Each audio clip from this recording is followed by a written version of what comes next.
ನಮಸ್ಕಾರ ವೀಕ್ಷಕರೇ, ಆರೋಗ್ಯ ರಹಸ್ಯ ನೇರ ಪ್ರಸಾರ ಕಾರ್ಯಕ್ರಮಕ್ಕೆ ಆತ್ಮೀಯವಾದಂಥ ಸ್ವಾಗತ. ಸಮಯದ ಬೆಲೆ ಅರಿತವರಿಗೆ ಮಾತ್ರ ಜೀವನದ ಬೆಲೆಯೂ ಅರಿತಿರುತ್ತದೆ ಅಂತ ಹೇಳ್ತಾ ಇವತ್ತಿನ ಕಾರ್ಯಕ್ರಮವನ್ನು ಪ್ರಾರಂಭ ಮಾಡೋಣ. ಶುಭ ಸಮಯದಂದು ಶುಭವಾಗಿರ್ತಕ್ಕಂಥ ವಿಚಾರವನ್ನು ತಿಳಿಸ್ಕೊಡೋದಕ್ಕೆ ಎಂದಿನಂತೆ ನಮ್ಮ ಜೊತೆಗಿದ್ದಾರೆ ಶ್ರೀಮಾನ್ ಶ್ರೀ ಪುರುಷೋತ್ತಮ್ ದೀಕ್ಷಿ ಗುರುಗಳು. ಬನ್ನಿ ವೀಕ್ಷಕರನ್ನ ಕಾರ್ಯಕ್ರಮಕ್ಕೆ ಸ್ವಾಗತಿಸೋಣ. ಗುರುಗಳು ನಮಸ್ಕಾರ, ಕಾರ್ಯಕ್ರಮಕ್ಕೆ ಸ್ವಾಗತ. ನಮಸ್ಕಾರ ಗುರುಗಳೇ, ಯಾವುದೇ ಒಂದು ಋಣ ಆದ್ರೂ ಅದನ್ನು ತೀರಿಸಬೇಕು, ಅದರಿಂದ ಹೊರಗೆ ಬರಬೇಕು ಅನ್ನುವಂಥ ಭಾರ ಪ್ರತಿಯೊಬ್ಬರಿಗೂ ಇದ್ದೇ ಇರುತ್ತೆ ಗುರುಗಳೇ. ಅಂಥದ್ರಲ್ಲಿ ಮಣ್ಣಿನ ಋಣವನ್ನು ತೀರಿಸಲೇಬೇಕು ಅನ್ನುವಂಥದ್ದು ಯಾಕೆ ಗುರುಗಳೇ? ಹರಿ ಓಂ ಶ್ರೀ ಗುರುಭ್ಯೋ ನಮಃ. ಇದು ಹೆಣ್ಣಿನ ಮಣ್ಣಿನ ಇದೆರಡೂ ಅತಿ ಮುಖ್ಯವಾಗಿರ್ತಕ್ಕಂಥದ್ದು ಅನ್ನೋತಕ್ಕಂಥ ವಿಚಾರ ಗೊತ್ತು. ಹೆಣ್ಣ ಋಣನೂ ತೀರ್ಸಕ್ಕಾಗಿಲ್ಲ. ಅದರಲ್ಲಿ ಹೆಣ್ಣು ಅಂದರೆ ಭೂಮಿ ತಾಯಿ ಕೂಡ ಹೆಣ್ಣೆ. ಹೌದು. ಅದಕ್ಕನುಸಾರವಾಗಿ ಈ ಮಣ್ಣಿನ ಋಣವನ್ನು ನಾವು ತೀರ್ಸಕ್ಕಾಗಿದೆಯಾ? ಹಾಗೇ ಇಲ್ಲ. ಆಗಿಲ್ಲ ಅಂದರೆ ನಾವೇನು ಮಾಡಿದ್ದೀವಿ? ಹಾಗಾದರೆ ಋಣ ತೀರಿಸಲೇಬೇಕು. ಯಾಕೆ? ಈ ಭೂಮಿಯಲ್ಲೇ ನಾವು ಪ್ರತಿಯೊಂದು ಕೂಡ ನಡೀತಾ ಇರ್ತಕ್ಕಂಥದ್ದು. ಈಗ ಋಣ ತೀರಿಸ್ತಿಲ್ಲ, ತಾಯಿ ಋಣ ತೀರಿಸ್ಬೇಕು ಅಂತ ಹೇಳಿಕೊಂಡು ಋಣ ತೀರಿಸ್ತಾ ಇಲ್ಲ ಇಲ್ಲ, ಅಕಸ್ಮಾತ್ ಕೆಲವರು ತೀರಿಸ್ತಾ ಇದ್ದಾರೆ ಅಂತ ಅನ್ಕೊಳ್ಳೋಣ. ಭೂಮಿ ಋಣ ತೀರಿಸಿದೀವ ಅಂತಕ್ಕಂಥ ವಿಚಾರಕ್ಕೆ ಹೋದಾಗ ಇಲ್ಲ, ನಾವು ಆ ಮಟ್ಟಕ್ಕೆ ಹೋಗೇ ಇಲ್ಲ ಅಂತ ಅನ್ಕೋಬಹುದೇನೋ. ಹಾಗಿದ್ದ ಮೇಲೆ ಆ ತಪ್ಪಾದರೂ ಏನಾಗಿದೆ ಸ್ವಾಮಿ ಅನ್ನೋ ಪ್ರಶ್ನೆ. ಮಣ್ಣಿನ ಋಣವನ್ನು ತೀರಿಸಲೇಬೇಕು. ಹೇಗೆ ತೀರಿಸೋದು? ದೇವ್ರು ಬೆಳೆಸೋದಾ ತೀರ್ಸೋಕ್ಕೆ? ಮತ್ತು ಯಾವ ರೀತಿ ಮಣ್ಣಿನ ಋಣ ತೀರಿಸೋದು? ಇದಕ್ಕೆ ತುಂಬ ಸರಳವಾದಂತಹ ಒಂದು ಉದಾಹರಣೆ. ನಾವು ಮನೆಯನ್ನು ಏನಕ್ಕೆ ಕಟ್ಟಬೇಕು, ಏನಕ್ಕೆ ಕಟ್ಟಿದೀವಿ ಅಂತ ಪ್ರಶ್ನೆ ಹಾಕಿದ್ರೆ ಉತ್ತರ ಏನು? ನಾವು ಮನೆಯನ್ನು ಏನಕ್ಕೆ ಕಟ್ಟಬೇಕು? ಮನೆಯಲ್ಲಿ ವಾಸ ಮಾಡೋದಿಕ್ಕೆ ಗುರುಗಳೇ. ವಾಸ ಮಾಡ್ತಾ ಇದ್ದೀರಾ? ವಾಸ ಮಾಡೋದ್ರಲ್ಲಿ ಎಷ್ಟರ ಮಟ್ಟಕ್ಕೆ ನೆಮ್ಮದಿ ಆಗಿದ್ದೀರಾ ಅದು ಬೇಕು. ಮನೆ ಕಟ್ಟೋದು ಸರಿ. ಹೌದು. ಮನೆ ಏನಕ್ಕೆ ಕಟ್ತೀರಾ ಅಂದರೆ ವಾಸ ಮಾಡೋಕ್ಕೆ ಅಂತ ನೀನು ಹೇಳ್ದಂಗೆ ಸರಿ. ಆದರೆ ಆ ವಾಸದ ಮನೆಯನ್ನು ಕಟ್ಟೋದಕ್ಕೆ ಕಾರಣ ಏನು ಅಂದರೆ ಮನಸ್ಸಂತೋಷಕ್ಕಾಗಿ ಮನೆಯನ್ನು ಕಟ್ಟುವುದು, ಮನಸ್ಸಿನ ಸಂತೋಷಕ್ಕಾಗಿ ಮನೆಯನ್ನು ಕಟ್ಟುವುದು ಅಂತಕ್ಕಂಥ ವಿಚಾರವನ್ನು ತಿಳ್ಕೊಂಡಿದ್ದರೂ ಆಗಿಲ್ಲ. ಮತ್ತು ಯಾವ ಮನೆ ಕಟ್ತಾ ಇದ್ದೀವಿ ಹಾಗಾದರೆ? ನಾವು ಕಟ್ತಾ ಇದ್ದೀವಿ ಯಾವುದನ್ನ ಅಂದರೆ ಕಣ್ಣಿಗೆ ಅಂದವಾದ ಮನೆಯನ್ನು ಕಟ್ಟುತ್ತಿರುವ ನಾವು. ಹೌದು. ಕಣ್ಣಿಗೆ ಅಂದವಾದ ಮನೆಯನ್ನು ಕಟ್ಟುತ್ತಿರುವ ಕಾರಣ ನಾವು ಮಣ್ಣಿನ ಋಣವನ್ನು ತೀರಿಸದೆ ಇವತ್ತಿನ ಸಾಲ ಇದು ತಲತಲಾಂತರದಿಂದ ಕೂಡ ಹೀಗೆ ಆಗಿರೋದು. ಯಾರ ಮನೆಯಲ್ಲಿ ದುರ್ಮರಣ ಆಗಿಲ್ಲ, ಯಾರ ಮನೆಯಲ್ಲಿ ಸಮಸ್ಯೆ ಇಲ್ಲ. ಹಾಗಿರಬೇಕಾದ್ರೆ ಇದು ತೀರಿಸಿದೀವ ನಾವು ಅಂತ ಯೋಚನೆ ಮಾಡಿಕೊಂಡ್ರೆ ಮಾತ್ರ ಅರ್ಥ ಆಗತ್ತೆ. ಅಂದ್ರೆ ಅಂದ ಚಂದದ ಮನೆ ಕಟ್ಟಬಾರ್ದು ಅಂತ ಗುರುಗಳು ಅದಿಲ್ವಲ್ಲ. ಈಗ ಸಿನಿಮಾದಲ್ಲಿ ಡಬಲ್ ಆಕ್ಟಿಂಗ್ ಮಾಡ್ತಾರೆ, ಜೀವನದಲ್ಲಿ ಡಬಲ್ ಆಕ್ಟಿಂಗ್ ಮಾಡೋಕ್ಕಾಗಲ್ಲ. ಹಾಗಲ್ಲ ಗುರುಗಳೇ, ಅಲ್ವಾ? ಆದರೆ ಕಲ್ಪನೆನೇ ಬೇರೆ, ನಿಜ ಜೀವನನೇ ಬೇರೆ. ಹೌದು. ಅದಕ್ಕೋಸ್ಕರವಾಗಿ ಕಣ್ಣಿಗೆ ಅಂದವಾದದ್ದೆಲ್ಲ ನಮ್ಮ ಜೀವನ ಪರ್ಯಂತ ಅನುಭವಿಸೋಕ್ಕೆ ದುಃಖಕ್ಕೆ ಕಾರಣ. ಕಣ್ಣಿಗೆ ಅಂದವಾದದ್ದೆಲ್ಲ ಏನು ಕಾರಣ ಆಗುತ್ತೆ? ದುಃಖಕ್ಕೆ ಕಾರಣ. ಅವರ್ ಚಾಯ್ಸ್. ನಿಮ್ಮ ಕಣ್ಣಿಗೆ ಏನು ಇಷ್ಟನೋ ನೋಡೋಣ, ಬೆಳೆಸಿ, ಎಷ್ಟು ಚೆನ್ನಾಗಿರುತ್ತೆ ಸ್ವಲ್ಪ ಯೋಚನೆ ಮಾಡೋಣ. ಹಾಗಾದರೆ ಕಣ್ಣಿರೋದು ಏನಕ್ಕಾದ್ರೆ ನೋಡೋಕ್ಕೆ ಬೇಡವಾ? ಹಾಗಾದರೆ ನೋಡೋದು ಚೆನ್ನಾಗೇ ಇಲ್ವಾ? ನೋಡಬಾರ್ದ? ಆದರೆ ಆರಿಸ್ಕೋಬೇಕು ನಾವು. ಯಾಕೆಂದರೆ ಕಣ್ಣನ್ನು ಯಾವುದಕ್ಕೆ ಬಳಸಬೇಕು ಅದಕ್ಕೆ ಬಳಸಬೇಕು. ಎಲ್ಲದಕ್ಕೂ ಬಳಸಿದ್ರೆ ದುಃಖನೇ ಬರೋದು ಅಲ್ವಾ? ಕಣ್ಣಾಗಲಿ, ಮೂಗಾಗಲಿ, ಕಿವಿ ಆಗಲಿ, ಬಾಯಾಗಲಿ, ಪ್ರತಿಯೊಂದು ಕೂಡ, ನಾಲ್ಗೆ, ಅದು ಅತಿ ಮುಖ್ಯವಾಗಿ ನಾಲ್ಗೆ ಆಗಲಿ, ನಮ್ಗೆ ಹಿತವಾದದ್ದನ್ನೇ ಬಯಸ್ತೀವಿ ಅಂದರೆ ದುಃಖ ಅಂತೂ ಕಟ್ಟಿಟ್ಟ ಬುತ್ತಿ. ಒಪ್ಕೋಬೋದಲ್ಲ? ಈ ರಹಸ್ಯಕ್ಕೆ ಕಾರಣಕರ್ತನಾಗಿರ್ತಕ್ಕಂತಹ ಶ್ರೀಮನ್ನಾರಾಯಣನ ಪಾದ ಕಮಲಗಳಿಗೆ ಕೋಟಿ ಕೋಟಿ ನಮನಗಳನ್ನ ಅರ್ಪಣೆಯನ್ನು ಮಾಡಿ ವಿಚಾರಕ್ಕೆ ಬರೋದೇ ಆದರೆ, ಕಣ್ಣಿಗೆ ಹಬ್ಬ ಕೊಡುವ, ಕಣ್ಣಿಗೆ ಮೊದ ನೀಡುವ ಮನೆಯನ್ನು ಕಟ್ಟಬಾರದ. ನಿಮ್ಮ ಖುಷಿ, ಅದು ನಾವು ಬೇಡ ಬೇಕು ಅಂತ ನಾವು ಹೇಳೋಕ್ಕಾಗಲ್ಲ.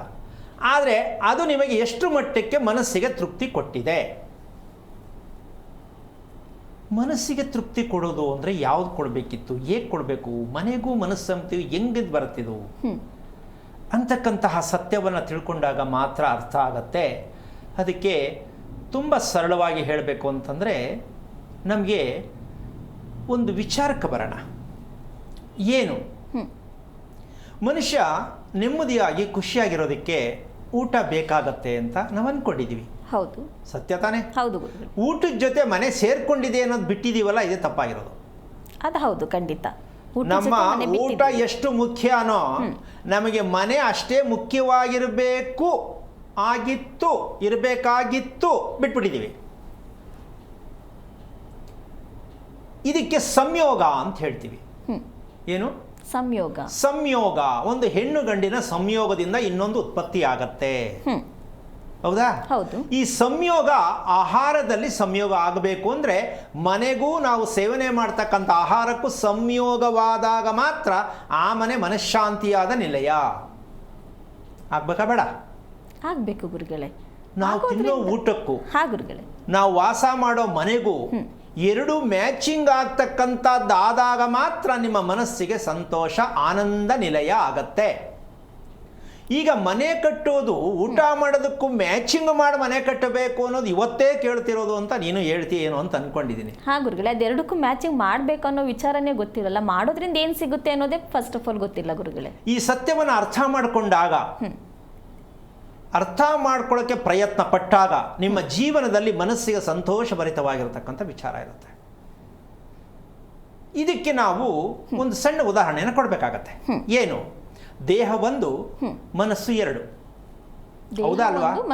ದೇಹ ಒಂದು, ಮನಸ್ಸು ಎರಡು. ಸದ್ಯಕ್ಕೆ ಅಲ್ಲ, ಸಾವಿರಾರು ಇರುತ್ತೆ ಮನಸ್ಸಲ್ಲಿ, ಅದೆರಡೇ ವಿಷಯ. ಈಗ ಒಂದು ಮನಸ್ಸು ಮಾಡು ಅನ್ನತ್ತೆ, ಒಂದು ಬೇಡ ಅನ್ಸುತ್ತೆ. ಇದೇ ತಾನೇ ಇದು? ಈಗ ಎರಡು ಮನಸ್ಸಿದೆ. ಈ ಎರಡರಲ್ಲಿ ಕರೆಕ್ಟ್ ಮನಸ್ಸು ಯಾವುದು ಅಂದರೆ ಒಂದು ಆಧ್ಯಾತ್ಮಿಕವಾದ ಮನಸ್ಸು. ಇಲ್ಲ, ಧರ್ಮವಾಗಿ ನಡ್ಕೋಬೇಕು, ನೆಮ್ಮದಿಯಾಗಿರಬೇಕು, ಒಬ್ರಿಗೆ ತೊಂದರೆ ಕೊಡಬಾರ್ದು, ಒಬ್ರಿಗೆ ಹಿಂಸೆ ಕೊಡಬಾರ್ದು, ಇದು ಆಧ್ಯಾತ್ಮಿಕವಾದ ಮನಸ್ಸು. ಈಗ ಅದು ಇದೆ, ನಮ್ಮ ಮನಸ್ಸಿನಲ್ಲಿ ಆಧ್ಯಾತ್ಮಿಕವಾದ ಮನಸ್ಸು ಇದೆ. ಇನ್ನೊಂದು ದುಡುಕುವ ಮನಸ್ಸು ಇದೆ. ಹೌದು. ಎಷ್ಟೋ ಸಲ ದುಡುಕ್ಬಿಟ್ಟು ನಾನು ಯಾಕೆ ಹಿಂಗೆ ಮಾಡಿಬಿಟ್ಟೆ, ನಾನು ಯಾಕೆ ಈ ತೀರ್ಮಾನ ತಗೊಂಡೆ, ಇದೆ ತಾನೇ? ಎಲ್ಲರಲ್ಲೂ ಇದೆ. ಹಾಗಿರ್ಬೇಕಾದ್ರೆ ಇದಕ್ಕೆ ಸ್ಥಾನ ಯಾವುದು, ಚೇರ್ ಯಾವ್ದು ಹಾಕಿದ್ದೀವಿ ನಾವು ಅಂತ? ಆಧ್ಯಾತ್ಮಿಕವಾದ ಮನಸ್ಸಿಗೆ ಚೇರ್ ಯಾವುದು? ದುಡುಕಿ ತಗೊಳ್ತಕ್ಕಂಥ ನಿರ್ಧಾರಕ್ಕೆ ಚೇರ್ ಯಾವುದು? ಚೇರು ಅಂದ್ರೆ ಯಾವುದು? ನಮ್ಮ ಮನೆ ಬಾಗಿಲು, ನಮ್ಮ ಮನೆಯ ಬಾಗಿಲು. ಅದನ್ನ ಅರ್ಥ ಆಗ್ಲಿ ಅಂತ ಬಾಗಿಲು ಅಂತ ಹೇಳಿದ್ದೀನಿ. ಬಾಗಿಲು ಮನಸ್ಸನ್ನ ಇದೇ ಮನಸ್ಸು ಸೂಕ್ತವಾಗಿರಬೇಕು ಅಂತ ಡಿಸೈಡ್ ತಗೊಳ್ಳೋದು ನಮ್ಮ ಕೈಲಾಗಲ್ಲ. ನಮ್ಮ ಕೈಲಿ ಯಾವ ಕಾರಣಕ್ಕೂ ಆಗಲ್ಲ. ಆ ಮನೆಯಲ್ಲೇ ಉತ್ಪತ್ತಿ ಆಗಬೇಕು. ಯೋಚನೆ ಮಾಡೋದು ನಾವು ಅಂದಮೇಲೆ ನಮ್ಮ ಕೈಲೇ ಆಗಲ್ಲ ಅಂದ್ರೆ ಬಾಗ್ಲಿಂದ ಹೇಗೆ ಸಾಧ್ಯ ಆಗುತ್ತೆ ಅನ್ನೋ ಕುತೂಹಲ ಬರುತ್ತೆ ಗುರುಗಳೇ. ಆ ಕುತೂಹಲಕ್ಕೆ ಒಂದು ಸಣ್ಣ ಉತ್ತರ ಏನಪ್ಪಾ ಅಂದ್ರೆ, ಅದೇನೋ ಮನೆಗೆ ನಾನು ಬೇಗ ಹೋಗ್ಬಿಟ್ರೆ ಬೇಜಾರಾಗ್ಬಿಡುತ್ತೆ, ಏನಕ್ಕಾರು ಬಂದು ಅನಿಸ್ತೆ ಕಣೋ ಅಂತ ಅಂತಾರೆ. ಆಮೇಲೆ ಸಿಕ್ಕಾಬಟ್ಟೆ ಕೋಪ. ನನ್ನ ಹೆಂಡತಿ ಮುಖ ನೋಡಿದ್ರೆ ಫೋನಲ್ಲಿ ಅಷ್ಟು ಚೆನ್ನಾಗಿ ಮಾತಾಡ್ತೀನಿ, ಅವಳು ಅಷ್ಟು ಚೆನ್ನಾಗಿ ಮಾತಾಡ್ತಾಳೆ, ನಾನು ಅಷ್ಟು ಚೆನ್ನಾಗಿ ಮಾತಾಡ್ತೀನಿ. ಮನೆಗೆ ಹೋದ ತಕ್ಷಣ ಬಾಗಿಲು ತೆಗೆದ ತಕ್ಷಣ ರುದ್ರಿ ಆಗ್ಬಿಟ್ಟಿರ್ತಾಳೆ ಅವಳು. ನನಗೂ ಬೇಜಾರಾಗತ್ತೆ, ಅವಳಿಗೂ ಬೇಜಾರಾಗತ್ತೆ. ಎಷ್ಟೋ ಮನೆ ಅಂತಾರೆ. ಅಂದರೆ ತಿಳ್ಕೋಬೇಕು, ಬಾಗಿಲಲ್ಲಿ ಕೂತಿರ್ತಕ್ಕಂಥ ಮನಸ್ಸು ಹಾಕೊಂಡಿರ್ತಕ್ಕಂಥ, ಚೇರ್ ಹಾಕೊಂಡಿರ್ತಕ್ಕಂಥ ಮನಸ್ಸು ಹೇಗಿದೆ. ಇದಕ್ಕೆ ದೇಹವನ್ನ ನಾವು ಸ್ವಲ್ಪ ಮರೆಮಾಚ್ಬಿಟ್ಟಿದ್ದೀವಿ. ಅದಕ್ಕೆ ಎರಡೆರಡು ಮನಸ್ಸು ಬರುತ್ತೆ ನಮಗೆ. ದೇಹ ನಮ್ದಿದೆ, ಮನೆಗೆ ದೇಹವನ್ನ ಮ್ಯಾಚ್ ಮಾಡಕ್ಕೆ ನಮ್ಗೆ ಗೊತ್ತಾಗಿಲ್ಲ. ಅದು ಮ್ಯಾಚ್ ಯಾಕೆ ಮಾಡಬೇಕು ಗುರುಗಳೇ? ಒಂದು ವಿಷಯ, ಊಟವನ್ನ ಸಂಯೋಗ ಮಾಡಬೇಕು ಅಂತ ಹೇಳಿದ್ದೀನಿ. ಈಗ ದೇಹವನ್ನು ಮನೆಗೆ ಹೋಲಿಕೆ ಮಾಡಬೇಕಾ ಬೇಡವಾ? ಮಾಡಬೇಕು, ಮಾಡಬೇಕಿತ್ತು. ಹೇಗೆ? ಮನೆಯ ಹಿಂಬಾಗಿಲು ನಮ್ಮ ದೇಹ, ಮನೆಯ ಹಿಂಬಾಗಿಲು ಅಂದ್ರೆ ಪಶ್ಚಿಮ ದ್ವಾರ ನಮ್ಮ ದೇಹ, ಮನೆಯ ಮುಂಬಾಗಿಲು ಪೂರ್ವದ ಬಾಗಿಲು ನಮ್ಮ ಮನಸ್ಸು. ದೈಹಿಕವಾದ ದೈವಕ್ಕೆ ಹತ್ತಿರವಾದ ಮನಸ್ಸು ಪೂರ್ವದಲ್ಲಿದೆ. ಅಂದರೆ ನಿರ್ಧಾರಗಳನ್ನು ತಗೊಳ್ತಕ್ಕಂಥದ್ದು, ಹೀಗೆ ಮಾಡಬೇಕು, ಹೀಗೆ ಇರಬೇಕು ಅನ್ನೋ ನಿರ್ಧಾರ ತಗೊಳ್ಳೋದು ಮನೆಯ ಮುಂಬಾಗಿಲು ಅಂದರೆ ಪೂರ್ವದ್ದು. ಅದಕ್ಕೆ ಶ್ರೀಮನ್ನಾರಾಯಣ ಇಂದ್ರ ವಾಸ ಮಾಡ್ತಕ್ಕಂಥ ಜಾಗ ಅಂತ ಹೇಳ್ತೀವಿ. ಆ ಜಾಗದಲ್ಲಿ ಬಾಗಿಲಿದ್ರೆ ಮನೆಯ ಯಜಮಾನನನ್ನ ದಿಕ್ಕು ತಪ್ಪಿಸುವುದಕ್ಕೆ ಸಾಧ್ಯ ಇಲ್ಲ. ನಿರ್ಧಾರ ಒಂದೇ, ಮಾಡ್ಬೇಕು, ಮಾಡ್ತೀನಿ, ಬೇಡ ಬೇಡ. ಈ ನಿರ್ಧಾರ ಮನೆ ಯಜಮಾನನಿಗೆ ಬೇಕು ಅಂದ್ರೆ ಅದು ಆ ಮನೆಯಲ್ಲಿ ಇಂದ್ರದ್ವಾರವೇ ಆಗಿರಬೇಕು. ಇಂದ್ರದ್ವಾರ ಅಂದ್ರೆ ಯಾವುದು ಬರುತ್ತಲ್ವಾ? ಇಂದ್ರದ್ವಾರ ಅಂದ್ರೆ ಯಾವುದು? ಪೂರ್ವಕ್ಕೆ ಬಾಗಿಲು ನೋಡಿದ್ದೀನಿ. ಇಂದ್ರದ್ವಾರ ಅಂದ್ರೆ ಯಾವುದು? ಅಂದ್ರೆ ಮುಖದಲ್ಲಿ ಇರ್ತಕ್ಕಂತಹ ಭಗವಂತ ನಮಗೆ ಕೊಟ್ಟಿರ್ತಕ್ಕಂತಹ ಮುಖ, ಆ ಮುಖಕ್ಕೆ ಕರೆಕ್ಟಾಗಿ ಎರಡು ಕಣ್ಣು ಮಧ್ಯಾಹ್ನೇ ಬಾಗಿಲಿಟ್ಟಿದ್ದಾನೆ, ಅಂದ್ರೆ ಮೂಗಿಟ್ಟಿದ್ದಾನಲ್ವಾ, ಅದೇ ಇಂದ್ರ. ಇಲ್ಲಿ ನಮ್ಮ ದೇಹವನ್ನು ಕಾಪಾಡ್ತಾ ಇರ್ತಕ್ಕಂಥದ್ದು, ರಕ್ಷಣೆ ಮಾಡ್ತಾ ಇರ್ತಕ್ಕಂಥದ್ದು, ನಾವಿದ್ದೀವಿ ಅಂತ ತಿಳ್ಕೊಳ್ತಕ್ಕಂಥದ್ದು ನಮ್ಮ ಎರಡೂ ಮೂಗಿನ ಒಳ್ಳೆಯ ಮಧ್ಯದಲ್ಲಿರ್ತಕ್ಕಂಥದ್ದೇ ಸುಸುಮ್ನ ನಾಡಿ. ಅಂದರೆ ಕಾಶಿಯಲ್ಲಿ ಹರಿತಾ ಇರ್ತಕ್ಕಂಥ ಗಂಗಾ ನದಿ ಎಷ್ಟು ಪವಿತ್ರವೋ ಅಷ್ಟೇ ಪವಿತ್ರವಾದ ನಮ್ಮ ದೇಹವನ್ನು ಪ್ರಾಣ ಇದೆ, ಮನುಷ್ಯ ಇದ್ದೀನಿ ಅನ್ನೋದಕ್ಕೆ ತೀರ್ಮಾನ ಕೊಡ್ತಕ್ಕಂಥ ಭಾಗ ಎಷ್ಟು ಮಟ್ಟಕ್ಕೆ ಭಗವಂತ ಸೃಷ್ಟಿ ಮಾಡಿ ನಮ್ಮನ್ನು ಕಳಿಸ್ಕೊಟ್ಟಿದ್ದಾರೆ. ಈಗ ಈ ಸೃಷ್ಟಿಯನ್ನು ನಾವು ಮನೆಯನ್ನು ಸೃಷ್ಟಿ ಮಾಡ್ಕೋಬೇಕು. ನಮ್ಮ ದೇಹಕ್ಕೆ ಹೋಲಿಕೆ ಮಾಡಿ ಮನೆಯನ್ನು ಸೃಷ್ಟಿ ಮಾಡ್ಕೋಬೇಕು. ಇವೆರಡನ್ನು ಸೃಷ್ಟಿ ಮಾಡಿಕೊಂಡ್ರೆ ನಾವು ತಿಂತಕ್ಕಂಥ ಆಹಾರ ಆಟೋಮೆಟಿಕ್ಕಾಗಿ ನಮ್ಗೆ ಹೊಂದಾಣಿಕೆ ಆಗತ್ತೆ. ಆಹಾರ ಹೊಂದಾಣಿಕೆ ಆಗಬೇಕು ಅಂತಕ್ಕಂಥ ವಿಚಾರ ಹೇಗೆ? ಕೆಲವರು ಹೇಳ್ತಾರೆ, ಏನು ಸ್ವಾಮಿ ತಿಂತಾನೆ ಅಷ್ಟೊಂದ ತಿಂತಾಳೆ, ಅದು ಯಾಕೋ ಡೆವಲಪೇ ಆಗ್ತಾ ಇಲ್ಲ. ಹೌದು ಅಲ್ಲ, ಹೌದು. ಏನು ಅಷ್ಟಿಂತ ನಾನೇ ತಿನ್ನಲ್ಲ, ನನಗೆ ಭಯ ಆಗತ್ತೆ, ತಿನ್ನಲಿ ಅಂತ ಅಂತೀನಿ, ಆದರೂ ಯಾಕೋ ಇಂಪ್ರೂವ್ಮೆಂಟೇ ಕಾಣ್ತಾ ಇಲ್ಲ. ಅದು ಹೆಂಡತಿಯೂ ಆಗ್ಬೋದು, ಮಕ್ಕಳು ಆಗ್ಬೋದು, ಗಂಡನೂ ಆಗ್ಬೋದು. ಹೌದಾ? ಏನು ಕಾರಣ ಇರ್ಬೋದು ಇದು? ಮನೆಯಲ್ಲಿ ಭೂತ ಇದೆಯಾ? ಇನ್ನು ಅದೇ ಹೇಳ್ಬೇಕಾಗತ್ತೆ. ಮನೇಲೆಲ್ಲೋ ಭೂತ ಇರಬೇಕು, ಇದ್ರೆ ಎಲ್ರಿಗೂ ಇರಬೇಕು, ಅದೊಬ್ಬರಿಗೆ ಯಾಕೆ ಬಂತು ಅಲ್ವಾ? ಇದಕ್ಕೆ ಪಂಚಭೂತಗಳು ಅಂತ ಹೇಳ್ತೀವಲ್ಲ, ಈ ಪಂಚಭೂತಗಳಲ್ಲಿ ಈ ಭೂತ ಭೂಮಿಯಲ್ಲೇ ಇರುತ್ತೆ. ನಾವು ಗಮನಿಸ್ತಾ ಇದ್ದಾಗ ಪಂಚಭೂತಗಳಿಂದ ಮನೆಯನ್ನು ನಿರ್ಮಾಣ ಮಾಡುವುದು, ಪಂಚಭೂತಗಳಿಂದ ನಮ್ಮ ದೇಹ ನಿರ್ಮಾಣ ಆಗಿರೋದು, ಇದು ಸತ್ಯ. ಇದೆರಡು ಸೇರಿ 10 ಆಯಿತು. ಇದೇ ದಶಕಾಂಡ ಅಂತ ಹೇಳ್ತೀವಿ. ಈ ದಶಕಾಂಡಗಳು ನಮ್ಮ ಮೆದುಳಲ್ಲಿ ಸಂಗ್ರಹವಾಗಿರ್ತಕ್ಕಂಥದ್ದು. ಇವೆರಡಕ್ಕೂ ಮಧ್ಯದಲ್ಲಿ ಉತ್ಪತ್ತಿ ಆಗ್ತಕ್ಕಂಥ 11ನೇದೇ ನಮ್ಮ ಜ್ಞಾನಕಾಂಡ, ಅಂದರೆ ಮನಸ್ಸು. ಇಂದ್ರಿಯಗಳನ್ನು ಸಂಯೋಗ ಮಾಡ್ತಕ್ಕಂತಹ ಒಂದು ವಿಚಾರ ನಮ್ಮ ಮನಸ್ಸು. 5, 5, 10, 1 ಎತ್ತು ಸೇರಿ 1 ಬಂದಾಗ ಆ 2 ಕರ್ಮೇಂದ್ರಿಯ ಜ್ಞಾನೇಂದ್ರಿಯವನ್ನು ಸೇರಿ ಸಂಯೋಗ ಮಾಡ್ತಕ್ಕಂಥ ವಿಚಾರ. ಅಂದರೆ ಹಿಂಬಾಗಿಲು 5, ಮುಂಬಾಗಿಲು 5, 10. ಮನೆಯ ಮಧ್ಯ ಭಾಗವೇ ನಮ್ಮ ಮನಸ್ಸು, ನಮ್ಮ ಹೃದಯ, ನಮ್ಮ ಆರೋಗ್ಯ, ನಮ್ಮ ಅಭಿವೃದ್ಧಿ, ಪ್ರತಿಯೊಂದು ಕೂಡ ಮನೆಯ ಮಧ್ಯಭಾಗ ಆಗತ್ತೆ. ಅದೇ ನಮ್ಮ ಮನಸ್ಸಾಗಿದೆ. ಈಗ ಮನೆಯಲ್ಲಿ ಮನಸ್ಸನ್ನು ಕೂರಿಸೋ ಜಾಗ ಯಾವುದು, ಹೃದಯವನ್ನು ಕೂರಿಸೋ ಜಾಗ ಯಾವುದು ಗೊತ್ತಿದೆಯಾ? ನಿಜಕ್ಕೂ ಇಲ್ಲ ಗುರುಗಳೇ. ಮನುಷ್ಯನ ಹೃದಯ ಆಗಿರೋದು ಗೊತ್ತು, ಮನೆ ಹೃದಯ ಹೆಂಗಿರುತ್ತೆ ಅಂತ ಪ್ರಶ್ನೆ ಆಗತ್ತೆ. ಅದನ್ನು ತೋರಿಸ್ತಾ ಹೋಗೋಣ, ಹೇಳ್ತಾ ಹೋಗೋಣ. ಆದರೆ ಒಂದು ಸತ್ಯಾರ್ಥ ತಿಳ್ಕೋಬೇಕು, ನಾವು ಸಂಯೋಗ ಅಂತಕ್ಕಂಥದ್ದನ್ನು ಕೆಲವು ಸಂದರ್ಭದಲ್ಲಿ ನಾವು ತಿಳ್ಕೊತೀವಿ, ಕೆಲವು ಸಂದರ್ಭದಲ್ಲಿ ನಾವು ತಿಳ್ಕೊಳ್ಳಲ್ಲ. ಈಗ ಊಟ ಮಾಡಿದ್ದೂ ಡೆವಲಪ್ ಆಗ್ತಾ ಇಲ್ಲ, ಊಟ ಮಾಡಿದ್ರೂ ಎಷ್ಟೋ ಜನಕ್ಕೆ ನೆಮ್ಮದಿ ಇಲ್ಲ, ತೃಪ್ತಿ ಇಲ್ಲ. ತಿಂತೀನಿ, ಅದೇನೋ ತಿನ್ನಂಗಾಗಲ್ಲ, ಏನಾದ್ರು ತಿನ್ನೋಣ ಅನ್ಸುತ್ತೆ. ತಿನ್ನೋಕೆ ಹೋದ್ರೆ ತಿನ್ನೋಕ್ಕಾಗಲ್ಲ, ಆದರೂ ತಿನ್ನಬೇಕು ಅನ್ಸುತ್ತೆ. ಈ ರೋಗಗಳು ಬರ್ತಾ ಇಲ್ವಾ? ಖಂಡಿತ ಬರುತ್ತೆ ಗುರುಗಳೇ. ಮಕ್ಕಳು ಅಷ್ಟೇ ಪದೇ ಪದೇ ಕೊಡು ಕೊಡು ಕೊಡು ಅಂತವೆ. ಅಯ್ಯೋ ದೇವ್ರೆ, ಕೊಟ್ಟರೆ ಕಷ್ಟ ಅಲ್ಲ, ಏನು ಮಾಡೋದು ಅಂತ ಅವಾಯ್ಡ್ ಮಾಡೋಕ್ಕೆ ಮಕ್ಕಳನ್ನ ದೊಡ್ಡ ಸಮಸ್ಯೆ ಆಗತ್ತೆ. ಇದು ಖಂಡಿತ ಹೌದು ಗುರುಗಳೇ. ಜೊತೆಗೆ ಮನೆಯಲ್ಲಿ ಗಂಡನೋ ಹೆಂಡ್ತಿನೋ ಇದರಲ್ಲಿ ಯಾರೋ ಒಬ್ರು ಇರ್ತಾರೆ, ಅಯ್ಯೋ ನನ್ಗೆ ಯಾಕೋ ಏನು ತಿಂದ್ರು ಇಷ್ಟ ರುಚಿ ಕಾಣ್ತಾ ಇಲ್ಲ, ಎಲ್ಲರೂ ಕರ್ಕೊಂಡೋಗ್ರಿ. ಹೌದು ಗುರುಗಳೇ. ನಂಬರ್ 1, ಏನು ಚೆನ್ನಾಗಿ ಅಡುಗೆ ಮಾಡಿದ್ರು ನನಗೆ ಯಾಕೋ ರುಚಿನೇ ಸಿಗ್ತಾ ಇಲ್ಲ ಕಣಮ್ಮ ಅಂತ ಹೆಂಡ್ತಿ ಗಂಡ ಹೇಳೋದು ಕೂಡ ಹೌದು. ಏನು ಇಷ್ಟೆಲ್ಲ ಚೆನ್ನಾಗಿ ಮಾಡಿ ಎಲ್ಲ ಹೇಳ್ತಾರೆ ಚೆನ್ನಾಗದೆ ಅಂತ, ನೀವ್ಯಾಕೆ ಚೆನ್ನಾಗಿಲ್ಲ ಅಂತ ಹೇಳ್ತೀರಾ ಅಂತ ಹೇಳ್ತಾರೆ. ಕೆಲವರು ಮನೆ ಅಡುಗೆ ಮಾಡಿಬಿಟ್ಟು ನನಗೇ ಚೆನ್ನಾಗಿಲ್ಲ ಬೇರೆಯವ್ರು ಚೆನ್ನಾಗದೆ ಅಂತಾರೆ, ನಾನು ಏನು ಮಾಡಲಿ ಅಂತ ಎಷ್ಟೋ ಜನ ತಲೆ ಕೆಚ್ಕೋತಾರೆ. ಹೌದು, ಇದು ಒಂದು ಸ್ಥಿತಿಯಲ್ಲಿ ತುಂಬ ಜನ ಇರ್ತಾರೆ ಗುರುಗಳೇ. ಈ ಹುಚ್ಚುತನ ಉತ್ಪತ್ತಿಯಾಗುವುದು ಮನೆಯಿಂದನೇ ಮಾತ್ರ. ಗ್ರಹಗತಿಗಳನ್ನು ತಂದು ಸೇರಿಸ್ಕೋತೀವಿ ನಾವು, ಏಕೆಂದ್ರೆ ನಮ್ಗೆ ವಿಧಿ ಇಲ್ವಲ್ಲ, ನಮ್ಗೆ ಯಾವ್ದು ಸಿಗಲ್ವೋ ಅದನ್ನೇ ಹೇಳ್ಕೋಬೇಕು. ಹೌದು ಅಲ್ವಾ? ಇಲ್ಲಿ ಗ್ರಹಗತಿಗಳನ್ನ ಕೂರಿಸ್ಕೋತೀವಿ, ಏನು ಮಾಡೋಕ್ಕಾಗಲ್ಲ, ಅದು ಅಭ್ಯಾಸ. ಗ್ರಹಗತಿಗಳು, ದೇವರು, ಇನ್ನೊಂದೋ ಎಲ್ಲ. ಆದರೆ ಒಂದು ಇದು ಸೈಡ್ನಲ್ಲಿ ಹೇಳ್ಬಿಡ್ತೀನಿ, ಗ್ರಹಗತಿಗಳೆಲ್ಲ ಅಧಿಪತಿಯಾಗಿರ್ತಕ್ಕಂಥ ಮಹಾರಾಜನೇ ಶ್ರೀಮನ್ನಾರಾಯಣ. ಅವ್ರು ಒಬ್ಬರೇ. ಈ ಪೀಸ್ ಮಾಡ್ಕೊಂಡು ಯಾಕೆ ನಾವು ಹಿಂದೆ ಬೀಳಬೇಕು ಅಂದರೆ ಮಾಡಬಾರ್ದು ಅಂತಲ್ಲ, ನಾವು ಯಾಕೆ ಮೇನ್ SP ಹತ್ರನೇ ಮಾತಾಡಬಾರ್ದು, ನಾವು ಅಟೆಂಡರ್ ಹತ್ರ ಮಾತಾಡ ಅಭ್ಯಾಸ. ನಾವು ಅಲ್ಲಿಂದನೇ ಹೋಗ್ತೀವಿ, ಕಾಯ್ಕೊಂಡು ಕಳ್ಸೋದಕ್ಕೆ ಮಧ್ಯಾಹ್ನ ಆಗ್ಬಿಡುತ್ತೆ, ಊಟನಿಲ್ಲ ತಿಂಡಿನಿಲ್ಲ. ಹಾಗಾಗತ್ತೆ. ನೇರವಾಗಿ ದೇವ್ರ ಹತ್ರಕ್ಕೆ ನಾವು ಹೋಗೋಣ ಅಂತ ಯಾಕೆ ಪಡ್ಕೋಬಾರ್ದು? ಪಡ್ಕೋಬೇಕಾ ಬೇಡವಾ? ಖಂಡಿತ. ಇದೇ ಬಡಿತಕ್ಕಂಥದ್ದು ಈ ಜ್ಞಾನ ಮಾರ್ಗ ಕರ್ಕೊಂಡು ಹೋಗ್ತಾ ಅನ್ನೋದೇ ಮನೆಯ ಮುಖ್ಯ ದ್ವಾರ, ಮೇನ್ ಡೋರ್. ಪೂರ್ವದಲ್ಲಿರ್ತಕ್ಕಂಥ ಬಾಗಿಲು ಆ ಮನೆಯ ಯಜಮಾನನನ್ನು ಧಾರ್ಮಿಕವಾಗಿ ಕರ್ಕೊಂಡು ಹೋಗ್ತಕ್ಕಂಥ ಒಂದು ವಿಚಾರಕ್ಕೆ ಹೋದಾಗ ಆ ವ್ಯಕ್ತಿ ಏನು ಮಾಡ್ತಾನೆ ಅಂದರೆ, ಸ್ಥಿರವಾದ ಮನಸ್ಥಿತಿ ಇಟ್ಕೊಂಡು ಒಂದೇ ಕೆಲಸ ಮಾಡ್ತಾನೆ, ಒಂದೇ ವೃತ್ತಿಯನ್ನು ಮಾಡ್ತಾನೆ. ಅಂದರೆ ಎರಡೂ ಒಂದೇ ಮಾಡ್ತಾನೆ. ಕೆಲವರು ಅಲ್ಲರ್ಧ ಇಲ್ಲರ್ಧ ನಮ್ಮ ಯಜಮಾನರು ಮದುವೆ ಆದಾಗಿಂದ ನೋಡ್ತೀನಿ ಲಾರಿ ಬಿಸ್ನೆಸ್ ಮಾಡಿದ್ರು, ಮರಳು ಬಿಸ್ನೆಸ್ ಮಾಡಿದ್ರು, ಕಲ್ಲು ಬಿಸ್ನೆಸ್ ಮಾಡಿದ್ರು, ಎಷ್ಟೋ ಜನ ಹೇಳ್ತಾರೆ. ಯಾವುದು ಊರ್ಜಿತ ಆಗಿರೋ ಸ್ವಾಮಿ ಏನು ಮಾಡೋದು ಅಂತ ಪ್ರಶ್ನೆ ಕೇಳ್ತಾರೆ. ಇದಕ್ಕೆಲ್ಲ ಮುಖ್ಯ ಮನೆಯ ವೃತ್ತಿಯನ್ನು, ಮನೆಯ ಯಜಮಾನನ ವೃತ್ತಿಯನ್ನು ಕೆಡಿಸುವುದು, ಮನೆಯ ಯಜಮಾನನ ಅಭಿವೃದ್ಧಿಯನ್ನು ಕೆಡಿಸುವುದು, ಮನೆಯ ಕುಟುಂಬದ ಅಭಿವೃದ್ಧಿಯನ್ನು ಕೆಡಿಸುವುದು ಮನೆಯ ಮುಖ್ಯ ದ್ವಾರವೇ ಆಗಿರುತ್ತೆ ಅಂತ ಸತ್ಯವನ್ನು ತಿಳ್ಕೋಬೇಕಾಗತ್ತೆ. ಇದಕ್ಕೆ ಇದಿಷ್ಟಕ್ಕೂ ಒಂದು ಸಂಗ್ರಹ ಇದೆ. ಏನು? ಈ ಆಹಾರ ಸಂಯೋಗ ಅಂತಕ್ಕಂಥದ್ದು ಅತಿ ಮುಖ್ಯವಾದ ವಿಷಯ. ಏನದು ಸಂಯೋಗ ಆಗಬೇಕು, ಆಗ್ತಾ ಇಲ್ವಾ? ನಾನು 3 ದಿನದಿಂದ ಈ ವಿಚಾರ ಹೇಳ್ತಾ ಇದ್ದೀನಿ.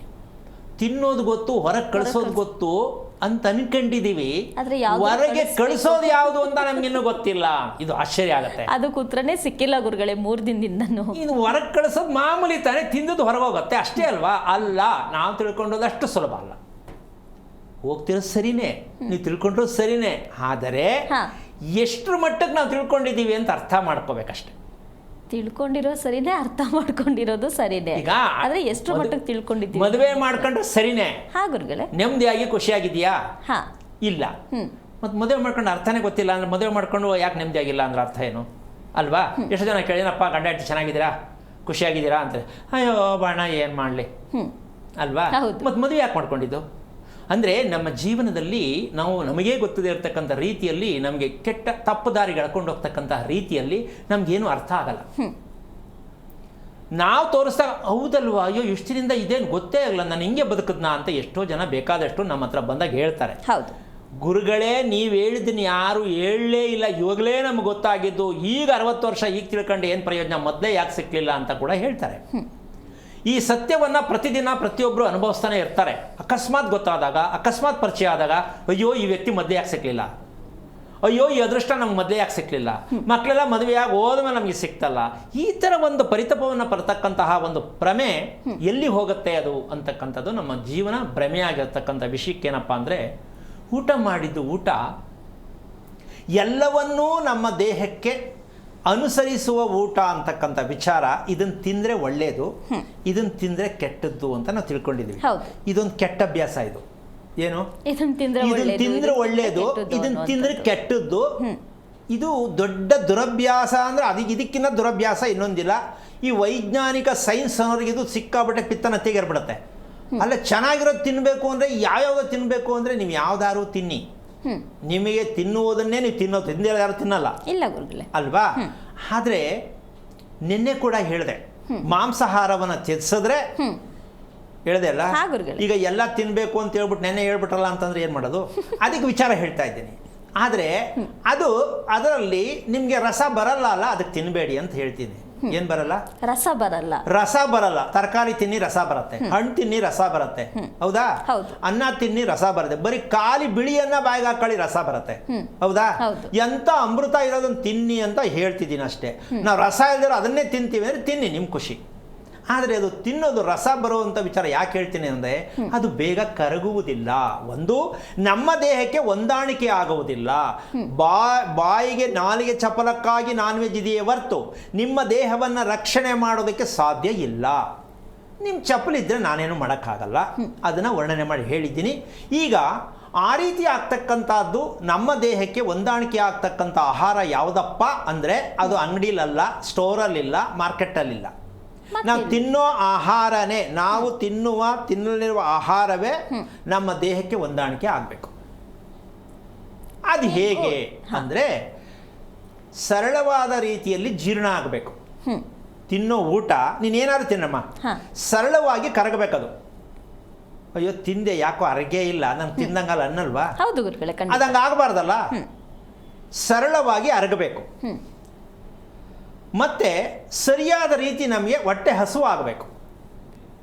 ಇದೆರಡು ಮನುಷ್ಯನಿಗೆ ಬೇಕಾ, ಹೌದಾ ಅಲ್ವಾ? ಖಂಡಿತ ಹೌದು ಗುರುಗಳೇ. ಇವೆರಡೇ ಸಂಯೋಗದ ಆಹಾರ ಪ್ರಕ್ರಿಯೆ. ಏನಪ್ಪ ಅಂದರೆ, ಟೈಮ್ ಕರೆಕ್ಟಾಗಿ ನಮಗೆ ಹಸಿವಾಗ್ತಕ್ಕಂಥದ್ದು. ಇದು ಅಮೂಲ್ಯವಾಗಿರ್ತಕ್ಕಂಥ, ಮನಸ್ಸಿಗೆ ತುಂಬ ಖುಷಿ ಕೊಡ್ತಕ್ಕಂಥ ಒಂದು ನೆಮ್ಮದಿ. ಕರೆಕ್ಟ್ ಟೈಮ್ಗೆ ಹಸಿವಾಗೋದು. ಯಾವಾಗಲೂ ಹಸಿವಾಗದವ್ರು ರೋಗ ಅಂತೀವಿ ನಾವು. ಸಮಯಕ್ಕೆ ಸರಿಯಾಗಿ ಹಸಿವಾಗೋದು. ಮತ್ತು ಜೀರ್ಣ ಆಗೋದು ನಮ್ಗೆ ಯಾವುದು ತೊಂದರೆ ಇದೆ, ಜೀರ್ಣ ಆಗಿದೆ ನಮ್ಗೆ ಗೊತ್ತೇ ಆಗಬಾರ್ದು. ಆ ರೀತಿ ಜೀರ್ಣ ಆಗ್ತಕ್ಕಂಥ ಆಹಾರವನ್ನು ನಾವು ತಿನ್ನಬೇಕು ಅಂದರೆ ಯಾವುದದು ಅಂತ ಕೇಳ್ತಾರೆ. ಈಗ ಫೋನ್ ಹಾಕಿ ಕೇಳಿದ್ರೆ ಎಲ್ರಿಗೂ ಹೇಳಿದ್ರೆ ಇದು ಯಾವ ಸ್ವಾಮಿ ತಿನ್ನಬೇಕು ಅಂತ ಬೇಕಾದ್ರೆ ಫೋನ್ ಎಷ್ಟು ಜನ ಬರ್ತಾರೆ ಇದು ಹೇಳಿದ್ರೆ ಈಗ ಅದು ಒಂದಿದೆ ಮಾರ್ಕೆಟಲ್ಲಿ ಇದೆ ತರಿಸ್ಕೊಡ್ತೀನಿ ನೀವು ತಿನ್ನಿ ಅಂತ ಹೇಳ್ಬಿಟ್ರೆ ಎಷ್ಟೋ ಜನ ಕೇಳಿದ್ರೆ ಎಲ್ಲಿ ಸಿಗುತ್ತೆ ಎಷ್ಟದು ದುಡ್ಡು ಅಂತ. ಅಲ್ವಲ್ಲ, ತರಿಸೋದು ಸ್ಪೆಷಲ್ ಏನಿಲ್ಲ, ನೀವೇನು ಬಳಸ್ತೀರೋ ಅದರಲ್ಲೇ ಇರುತ್ತೆ. ಆದರೆ ನಾವು ಅದನ್ನು ಗುರುತಿಸ್ಕೋಬೇಕು. ಎಲ್ಲ ಊಟ ಹರಗುವಂಥ ಶಕ್ತಿದಾಯಕವಾಗಿರ್ತಕ್ಕಂಥ ನಮ್ಮ ದೇಹದಲ್ಲಿ ಭಗವಂತ ಕೊಟ್ಟಿದ್ದಾನೆ ಹರಸ್ತಕ್ಕಂಥದ್ದು. ಅದು ಬಾಯಲ್ಲೋ ಹೊಟ್ಟೆಯಲ್ಲೋ ಜಠರದಲ್ಲೋ ಇನ್ನೊಂದೋ ನಿಮ್ಮ ವೈಯಕ್ತಿಕವಾಗಿ ತಿಳ್ಕೊಳ್ಳಿ. ಆದರೆ ಅದು ಕರಗಲೇಬೇಕು, ಕರಗಲ್ಲ. ಜೀರ್ಣವಾಗುವಂಥ ಸಾಧ್ಯತೆ ತುಂಬ ಕಡಿಮೆ ಆಗತ್ತೆ. ಮತ್ತು ಹಸಿವು ಆಗಲ್ಲ, ತಿನ್ನಬೇಕು ಬಾಯಿ ಚಪ್ಪಲ, ತಿನ್ನಕ್ಕಾಗಲ್ಲ, ಒಳಗಡೆ ಹಿಂಸೆ. ಎಷ್ಟು ಜನ ಅನುಭವಿಸ್ತಾರ ಇದು? ಖಂಡಿತ ಇರುತ್ತೆ ಗುರುಗಳೇ. ಇದಕ್ಕೆ ಉತ್ತರ ಏನು ಗೊತ್ತೇನಮ್ಮ? ತುಂಬ ಸರಳ ಉತ್ತರ. ಕೇಳಿಸ್ಕೊಂಡ್ರೆ ತುಂಬ ಬೇಜಾರಾಗತ್ತೆ. ಉತ್ತರ ಸರಳ, ಕೇಳಿಸ್ಕೊಂಡ್ರೆ ತುಂಬ ಭಯ ಬೇಜಾರು ಎರಡೂ ಆಗುತ್ತೆ. ಯಾಕೆ? ಬೇಗ ಪರಿಹಾರ ಮಾಡ್ಕೊಳಕ್ಕಾಗಲ್ಲ ಅಂತ. ಪ್ರತಿದಿನವೂ ಕೂಡ ನಾನು ಇದನ್ನೇ ಹೇಳ್ತಾ ಇದ್ದೀನಿ. ಯಾಕೆ ಅಂದರೆ ಆಗೋಗುತ್ತೆ, ಒಳ್ಳೇದಾಗತ್ತೆ ಅನ್ನೋದು ವಿಚಾರ ನಮ್ಮ ಕಾರ್ಯಕ್ರಮದಲ್ಲಿ ಇಲ್ಲ. ಎಲ್ಲ ನೀವೇ ಪಡ್ಕೋಬೇಕು, ಒಳ್ಳೇದನ್ನ ನೀವೇ ಪಡ್ಕೋಬೇಕು. ನಾನು ಹೇಳಲ್ಲ, ಮಾರ್ಗ ತೋರಿಸ್ತೀವಿ, ಇದನ್ನು ಮಾಡಿ ನೋಡಿ ಅಂತ. ನಾವು ಯಾವ ಕಾರಣಕ್ಕೂ ಇದನ್ನೇ ತಿನ್ನಿ ಹೇಳಲ್ಲ, ಇದನ್ನು ತಿನ್ನಬೇಡಿ ಹೇಳಲ್ಲ. ವಿಚಾರವನ್ನು ನಿಮ್ಮ ಮುಂದೆ ಇಡ್ತೀವಿ. ಯಾವ್ದು ಆರಿಸ್ಕೋತೀರ ಆರಿಸ್ಕೊಳ್ಳಿ. ಯಾಕೆಂದ್ರೆ ಈ ಸಮಾಜ ತುಂಬ ಕಷ್ಟ. ಸರಿ ಅಂತ ಹೇಳಿದ್ರು ಕಷ್ಟ, ಸರಿ ಇಲ್ಲ ಅಂತ ಹೇಳಿದ್ರು ಕಷ್ಟ. ಇದ್ರ ಮಧ್ಯದಲ್ಲಿ ಇರ್ತಕ್ಕಂಥ ರಹಸ್ಯವೇ ಆರೋಗ್ಯ ರಹಸ್ಯ ಅಂತ ಪ್ರತಿಯೊಬ್ಬರು ಅರ್ಥ ಮಾಡ್ಕೋಬೇಕು. ಅದು ನಿಮ್ಮ ಚಾಯ್ಸ್, ನಮ್ದಲ್ಲ. ಏನಮ್ಮ? ಜೀವನ ನಮ್ಮದು, ಪ್ರತಿಯೊಂದು ಬದುಕು ನಮ್ಮದು, ಪ್ರತಿ ಆರೋಗ್ಯ ನಮ್ಮದು. ಹಾಗಿದ್ದ ಮೇಲೆ ಬೇರೆಯವರಿಂದ ತಿಳ್ಕೊಂಡು ನಾವು ಬದುಕಕ್ಕಾಗಲ್ಲ.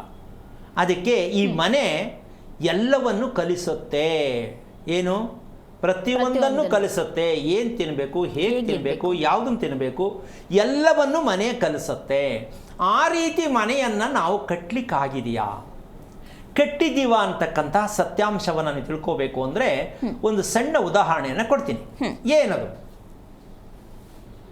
ತಂದೆಯಂತೆ ತಂದೆಯ ಕೆಲಸ ವೃತ್ತಿಗಳಿಗನುಸಾರವಾಗಿ ತಂದೆ ಏನು ಸಮಸ್ಯೆಯಲ್ಲಿರ್ತಾನೆ ಅದು ಹೆಣ್ಣು ಮಕ್ಕಳ ಮೂಲಕವಾಗಿ ತೋರಿಸುತ್ತೆ. ತಂದೆಯ ವೃತ್ತಿ ಮಕ್ಕಳಲ್ಲಿ ತೋರಿಸುತ್ತೆ ಅಂತ ನಾನು ಹೇಳಿದೆ. ಹೌದು. ಈ ವೃತ್ತಿ ತೋರಿಸೋದು ಯಾವುದು ಅಂದರೆ ನಿಮ್ಮ ಮನೆ ಮುಖ್ಯವಾಗಿ ಮೇನ್ ಡೋರ್. ಅದು ಮಕ್ಕಳನ್ನ ದಾರಿ ತಪ್ಪಿಸುತ್ತೆ, ನಿಮ್ಮನ್ನು ದಾರಿ ತಪ್ಪಿಸಿರುತ್ತೆ. ಆ ಕಾರಣದಿಂದಾಗಿ ಮದುವೆ ಮಾಡದೇ ಇದ್ದರೂ ಮದುವೆ ಮಾಡಿಕೊಂಡ್ರು ನಿಮ್ಮ ಮಗಳು ಅನುಭವಿಸೇ ತಿರಬೇಕು. ಇದಿಷ್ಟು ಆಗ್ತಾ ಇದೆ ನಮ್ಮ ಮುಖ್ಯವಾದ ಮೇನ್ ಡೋರ್. ಇದು ಸತ್ಯವನ್ನು ಅರ್ಥ ಮಾಡ್ಕೋಬೇಕು. ಒಂದು ಮನೆಗಿರ್ತಕ್ಕಂಥ ಬಾಗಿಲಲ್ಲಿ ಇಷ್ಟೊಂದೆಲ್ಲ ಇರ್ತಕ್ಕಂತಹ ವಿಚಾರ ಇರಬೇಕು ಅಂದರೆ ಇದಕ್ಕೊಂದು 3 ಕ್ಲೂ ಕೊಡ್ತೀನಿ. ನಾವು ಯಾವ್ದಾದ್ರು ತಿಂದರೆ ಇದರಲ್ಲಿ ಕ್ಯಾಲ್ಸಿಯಂ ಇದೆ, ಹೌದು, ಇದರಲ್ಲಿ ಹೈಡ್ರೋಜನ್ ಇದೆ, ಇದರಲ್ಲಿ ಐರನ್ ಏನು ಹೇಳ್ತಾರೆ ಅದಕ್ಕೆ ಕಂಟೆಂಟ್ ಇದೆ ಅಂತ ಹೇಳ್ತಾರೆ. ಈಗ ಆಹಾರವನ್ನು ಗುರುತಿಸಿ ನಾವು ಕೇಳ್ತಾ ಇದ್ದೀವಿ. ಹೌದು. ಈಗ ನಾನು ಹೇಳ್ತೀನಿ, ಮನೆಯಲ್ಲೇ ಇದೆ ಇದು. ಕ್ಯಾಲ್ಸಿಯಂ ಯಾವ ಕಡೆಯಿಂದ ಬರುತ್ತೆ, ಐರನ್ ಯಾವ ಕಡೆಯಿಂದ ಬರುತ್ತೆ, ಆಕ್ಸಿಜನ್ ಯಾವ ಕಡೆಯಿಂದ ಬರುತ್ತೆ, ಹೈಡ್ರೋಜನ್ ಯಾವ ಕಡೆಯಿಂದ ಬರುತ್ತೆ, ಇದು ಮನೆಯಲ್ಲೇ ಇರುತ್ತೆ. ಗೊತ್ತಿದೆಯಾ? ಸಾಧ್ಯನೇ ಇಲ್ಲ ಗುರುಗಳೇ. ನಾವೇನು ಅನ್ಕೋತಾ ಇದ್ವಿ, ತಿನ್ನೋದು ಊಟ ನಾವು ಕರಗಿಸ್ತೀವಿ, ಅಪ್ರಾಣಿ ಅಲ್ಲ. ನಿಮ್ಮ ಮನೆ ನಿಮ್ಮ ಊಟವನ್ನು ಕರಗಿಸುವುದು. ನಿಜಕ್ಕೂ ಆಶ್ಚರ್ಯ ಗುರುಗಳೇ. ಊಟ ಡೈಜೆಷನ್ ಆಗುವಂಥದ್ದನ್ನು ಮನೆಯೇ ಮಾಡುತ್ತೆ ಅನ್ನೋದಾದ್ರೆ ನಿಜಕ್ಕೂ ಆಶ್ಚರ್ಯ ಅನ್ಸುತ್ತೆ. ಅಂದ್ರೆ ನಾವು ತಿಳ್ಕೊಳ್ತಾ ಇರೋ ವಿಚಾರನೇ ಹೊಸದು. ನಾವು ಅನ್ಕೊಂಡಿದ್ದೇನು ಹೊಟ್ಟೆ ತುಂಬ್ತೀವಿ, ಹೊಟ್ಟೆ ತಿಂತೀವಿ, ಹೊಟ್ಟೆಲಿ ಕರಗತ್ತೆ ಅಂತ. ಅಪ್ರಾಣಿ ಅಲ್ಲ. ಹಂಗಿದ್ದ ಮೇಲೆ ಎಲ್ರಿಗೂ ಕರಗಬೇಕು. ಹೌದು. ಈಗ ಪ್ರತಿಯೊಂದನ್ನು ನಾವೇ ಅನ್ಕೊಳ್ಳೋದು ಗುರುಗಳೇ. ಈಗ ನೀವು ಹೇಳ್ದಂಗೆ ಆಲೋಚನೆ ಇರ್ಬೋದು, ಊಟ ತಗೊಳ್ಳುವಂಥ ಪ್ರಕ್ರಿಯೆ ಇರ್ಬೋದು, ಮಾಡುವಂಥ ವೃತ್ತಿ ಅನ್ನುವಂಥದ್ದು ಇರ್ಬೋದು, ಪ್ರತಿಯೊಂದನ್ನು ನಮ್ಮ ಮೇಲೆ ಡಿಪೆಂಡ್ ಆಗಿರುತ್ತೆ ಅಂತ ಅನ್ಕೋತೀವಿ. ಆದರೆ ಮನೆ ಮೇಲೆ ಡಿಪೆಂಡ್ ಆಗುತ್ತೆ ಅನ್ನೋದು ಈಗ ಹೊಸದು. 4 ದಿಕ್ಕಿನಿಂದ ಬರ್ತಕ್ಕಂಥ ಫಾರ್ಮುಲಾ ವಿಚಾರ, ಪ್ರೋಟೀನ್ ವಿಚಾರಗಳು ಹೇಳಿದ್ದೀನಿ. ಹಾ ಗುರುಗಳೇ. ಇದು ಬರದೇ ಇದ್ದಾಗ ಮನೆಯಲ್ಲಿ ಏನು ದುರಂತ ನಡೆಯುತ್ತೆ, ಬರದೇ ಇದ್ದಾಗ ಮನೆಯಲ್ಲಿ ಏನು ದುರಂತ ನಡೆಯುತ್ತೆ ಅಂತ ಈಗ ಐತೆ ಮಾರಿ ಹಬ್ಬ. ಈ ವಿಷಯ ಕೇಳಿದ ತಕ್ಷಣ ಎಲ್ರಿಗೂ ಚಳಿ, ಜ್ವರ, ಎಲ್ಲ IBP ಎಲ್ಲ ಬಂದ್ಬಿಡುತ್ತೆ. ಅಂತ ದುರಂತ ಏನದು ಅಂದರೆ ಇದಕ್ಕೆ 2 ಉದಾಹರಣೆ. ಹಿಂದಿನ ಕಾಲದಲ್ಲಿ 30-32 ಆದರೂ ಮದುವೆ ಮಾಡ್ತಾ ಇರಲಿಲ್ಲ. ಯಾಕೆ ಅಂದರೆ ಅದ್ರ ಬಗ್ಗೆ ಗಂಧನೇ ಇಲ್ಲ. ಮದುವೆನ ಯಾಕೆ ಅದೇನೋ ನಮ್ಮಪ್ಪ ಅಂತ ಅವನೇ ಅಂತ ಅಂತಿದ್ರು. 32 ಆದರೂ. ಹೌದಾ? ಈಗ 14 ಆದರೆ ಆ ಕಡೆ ಈ ಕಡೆ ನೋಡೋ ಅಭ್ಯಾಸ ಬಂದ್ಬಿಟ್ಟಿರುತ್ತೆ. ಹೌದು. ಅದಕ್ಕೆ ಹಿಂದಿನ ದೇಹದ ಪ್ರಕೃತಿಗೂ ಈಗಿನ ದೇಹದ ಪ್ರಕೃತಿಗೂ ಇದಕ್ಕೆ ಶರೀರ ದಾಹ ಅಂತ ಹೇಳ್ತಾರೆ. ಏನು? ಶರೀರ ದಾಹ. ಶರೀರ ದಾಹ ಅಂದರೆ ಮಕ್ಕಳಿಗೆ 20 ವರ್ಷ ಆದ ಮೇಲೆ, ಹೆಣ್ಣಾಗಲಿ ಗಂಡಾಗಲಿ ಕರೆಕ್ಟಾಗಿ ಕಿವಿಗೊಟ್ಟು ಕೇಳಿಸ್ಕೋಬೇಕು, ಮಕ್ಕಳಿಗೆ 20 ವರ್ಷ ಆದ ಮೇಲೆ ದೇಹದಲ್ಲಿ ಏನೋ ಒಂದು ಕೇಳುತ್ತೆ, ದೇಹಕ್ಕೆ ಏನೋ ಒಂದು ಬೇಕು ಅಂತ ಬೇಡುತ್ತೆ. ಏನು ಮಾಡೋದು ಇವಾಗ? 20 ವರ್ಷ. ಹೌದು. ನಾವು ಅನ್ಕೊಂಡಿದೀವಿ 20 ವರ್ಷಕ್ಕೆಲ್ಲ ಏನು ಹೆಂಗಾಗತ್ತದು ಅಂತ ಅನ್ಕೊಂಡಿದ್ವಿ. ಹೌದು. ಈಗ ದೇಹಕ್ಕೆ ಏನೋ ಒಂದು ಅನಿಸಿಕೆ ಬೇಕು. ಈಗ ಯಾರ ಹತ್ರ ಹೇಳೋದು? ಅದು ಹೇಳೋಕ್ಕೂ ಆಗಲ್ಲ, ತಂದೆ ತಾಯಿ ಪೂರೈಸೋಕ್ಕೂ ಆಗಲ್ಲ ವಯಸ್ಸಿಗೆ ಅನ್ನುವಂಥ ಪರಿಸ್ಥಿತಿಯಲ್ಲಿದ್ದೀವಿ ಗುರುಗಳೇ. ಇದಕ್ಕೆ ಏನಂತೆ ಮರ್ಮಾಘಾತ ಅಂತಾರೆ. ಮರ್ಮಾಂಗದಲ್ಲಿ ಆಗುವಂತಹ ಅಪಘಾತಗಳು, ಹೆಣ್ಣಾಗ್ಲಿ ಗಂಡಾಗ್ಲಿ ಮರ್ಮ ಅಂತಕ್ಕಂಥದ್ದು ಹೇಳಕ್ಕಾಗದೇ ಇರತಕ್ಕಂಥದ್ದು ಅದೇನು ದೊಡ್ಡ ವಿಚಾರ ಏನಲ್ಲ. ನಾವು ಮಾಡಿ ಇಟ್ಟುಬಿಟ್ಟಿದ್ದೀವಿ ಪ್ಯಾಕ್ ಮಾಡಿ, ಅದು ಹೇಳಬಾರ್ದು, ಅದು ನಾಚಿಕೆ. ಈ ನಾಚಿಕೆ ಅಂದ್ಕೊಂಡೇ ನಾವು ಸಾಯ್ತಾ ಇರೋದು. ಅಲ್ಲ, ನಾಚಿಕೆ ಅಂತ ಮುಚ್ಚಿಟ್ಕೊಂಡು ಎಲ್ಲಿವರೆಗೂ ಮುಚ್ಚಿಟ್ಕೋತೀರ? ಅದನ್ನ ಒಂದಲ್ಲ ಒಂದಿನ ಓಪನ್ ಆಗಲೇಬೇಕು, ವಿಷಯ ಗೊತ್ತಾಗಲೇಬೇಕು, ಅದಕ್ಕೇನೋ ಆಪ್ರೇಷನೋ ಇನ್ನೊಂದು ಆಗಲೇಬೇಕು. ಅದು ಈಗಲೇ ಒಪ್ಕೊಂಬಿಡಿ. ಅದೆಲ್ಲ ಏನು? ಅದೆಲ್ಲ ಆಗಲ್ಲ. 20 ವರ್ಷಕ್ಕೆ ದೇಹಕ್ಕೆ ಒಂದು ದಾಹ ಉತ್ಪತ್ತಿ ಆಗತ್ತೆ. ಆದ್ರೂ ಹೇಳಿದ್ದು ಸ್ವಲ್ಪ ಲೇಟೇ, 14-15ಕ್ಕೆ ಶುರು ಆಗಿದೆ ಅಂತ ಅನ್ಕೊಳ್ಳೋಣ. ಬೇಕಾದಷ್ಟು ಟಿ ವಿ ಮಾಧ್ಯಮಗಳು ನೋಡ್ತಾ ಇದ್ದಾರೆ. 13-14ಕ್ಕೆಲ್ಲ ಏನೇನೋ ಆಗ್ತಾ ಇದೆ. 20 ವರ್ಷಕ್ಕೆ ಶರೀರದಲ್ಲಿ ಒಂದು ದಾಹ ಉತ್ಪತ್ತಿ ಆಗುತ್ತೆ. ಯಾಕೆ ಅಂದರೆ ತಿಂದಂಥ ಆಹಾರ ಒಳಗಡೆ ಸರಿಯಾದ ರೀತಿ ಕರಗದೆ, ಜೀರ್ಣವಾಗದೆ, ಅರ್ಧಂಬರ್ಧ ಜೀರ್ಣವಾಗದೆ ಇರ್ತಕ್ಕಂಥದ್ದು ಮೋಷನ್ ಹೋಗ್ತಾ ಇದೆ ಅಂತ ನಮಗಿನ್ನೂ ಗೊತ್ತಿಲ್ಲ. ಜೀರ್ಣ ಆಗದೆ ಇರೋದು, ಅರ್ಧಂಬರ್ಧ ಜೀರ್ಣವಾಗದೆ ಇರ್ತಕ್ಕಂಥದ್ದು ಮೋಷನ್ ಹೋಗ್ತಾ ಇದೆ ಅಂತ ಅನ್ಕೊಂಡಿಲ್ಲ. ನಾವು ಅನ್ಕೊಂಡಿದೀವಿ ತಿಂದದ್ದೆಲ್ಲ ಹೊರಗೆ ಹೋಗ್ತಾ ಇದೆ ಅಂತ. ಹೌದು. ಇಲ್ಲೇ ನಾವು ಮಾಡ್ಕೊಂಡಿರೋ ತಪ್ಪು. ಅರ್ಥ ಆಯ್ತಾ? ಹಾ ಗುರುಗಳೇ. ನಾವು ತಿಳ್ಕೊಂಡೋದೇನು? ತಿಂದು ಎಲ್ಲ ಹೋಗ್ತಾ ಇದೆ. ಯಾವ್ದದು ಹೋಗ್ತಾ ಇರೋದು ಅಂದ್ರೆ ಎಷ್ಟು ಜನಕ್ಕೆ ಬೇಜಾರಾಗತ್ತೆ? ಹಾ ಗುರುಗಳೇ. ಅಲ್ಲ ರೀ, ಅದನ್ನ ಹೆಂಗ್ ಕಂಡುಹಿಡಿಯೋದು ನಾವು? ಅದನ್ನ ಹೆಂಗೆ ಹೇಳೋದು ಅಂದ್ರೆ ಅದನ್ನ ತಿಳ್ಕೊಳ್ದೇ ಇದ್ರೆ ನಮ್ಮ ಜೀವನದಲ್ಲಿ ಹಿಂಗೆ ಆಗೋದು. ಯಾಕೆ ಅಂದ್ರೆ ಚಿಕ್ಕ ವಯಸ್ಸಲ್ಲೇ ದುರಂತಗಳು, ಲವ್ ಮಾಡಿದಂತೆ, ಓಡೋಗ್ಬಿಟ್ನಂತೆ, ಅವನು ವಯಸ್ಸಿನೋಳು ಚಿಕ್ಕಮ್ಮನ ವಯಸ್ಸಿನೊಳಗೆ ಕೆಡಿಸ್ಬಿಟ್ನಂತೆ, ಏನೋ ಆಗೋಯ್ತಂತೆ, ಅತ್ಯಾಚಾರ ಆಗೋಯ್ತಂತೆ. ನೋಡ್ತಾ ಇದ್ದೀರಾ ಈ ಒಂದು ಪ್ರಪಂಚದಲ್ಲಿ ಯಾಕೆ ನಡೀತಾ ಇದೆ, ಏನಕ್ಕಾಯ್ತು ಪ್ರಪಂಚ ಅಂತ ಕೂತ್ಕೊಂಡು ಮಾತಾಡ್ತೀವಿ, ಕೂತ್ಕೊಂಡು ಪುಕ್ಕಟೆ ಮಾತು. ಎದುರುಗಡೆ ಮನೇಲಿ ಯಾರೋ ಮನೇಲಿ ಏನೋ ಆಗಿರ್ಬೋದು, ಪಕ್ಕದ ಮನೆಯವ್ರ ಮನೇಲಿ ಏನೋ ಆಗಿರ್ಬೋದು, ನಮ್ಮಲ್ಲಿ ಏನೂ ಆಗಿಲ್ಲ ಅಂತ ಅನ್ಕೋಬೇಡಿ. ಎಲ್ಲರ ಮನೆಯಲ್ಲೂ ಮಕ್ಕಳಿದ್ದಾರೆ. 20 ವರ್ಷಕ್ಕೆ ನಾವು ಕಂಡುಕೊಂಡಿದ್ದ ಕನಸೇನು, ನಮ್ಮ ಮಕ್ಕಳಿಗೆ ಮುಂದೆ ಒಳ್ಳೆ ದಾರಿ ಯಾವುದು, ಒಳ್ಳೆ ಕೆಲಸ ಯಾವುದು ಅಂತ ಅಂದ್ಕೊಂಡಿದ್ದೀವಿ. ಆದರೆ ಮನಸ್ಸು ಅಂತಕ್ಕಂಥದ್ದು ದೇಹವನ್ನು ಕೆಡಿಸಿಟ್ಬಿಟ್ಟಿದೆ. ಆ ಕೆಡಿಸಿಟ್ಟಾಗ ಏನೋ ಬೇಕು ಅನ್ನಿಸ್ತಾ ಇದೆ. ಆ ಮಕ್ಕಳು ನಿಮ್ಮ ಮಾತು ಯಾವ ಕಾರಣಕ್ಕೂ ತಲೆಗೆ ಹೋಗಲಿಕ್ಕಿಲ್ಲ, ನಿಮಗೆ ಹೊಂದಾಣಿಕೆ ಆಗಲಿಕ್ಕಿಲ್ಲ. ನಿಮ್ಮ ಮಕ್ಕಳೇ ನಿಮಗೆ ಶತ್ರುವಾಗಿ ನಿಮ್ಮ ಮನೆಯಲ್ಲಿ ಒಂದು ದುರಂತಕ್ಕೆ ಕಾಯ್ದಿರ್ತಕ್ಕಂತಹ ಒಂದು ಸನ್ನಿವೇಶವನ್ನು ಯಾಕೆ ಇಟ್ಕೋಬೇಕು?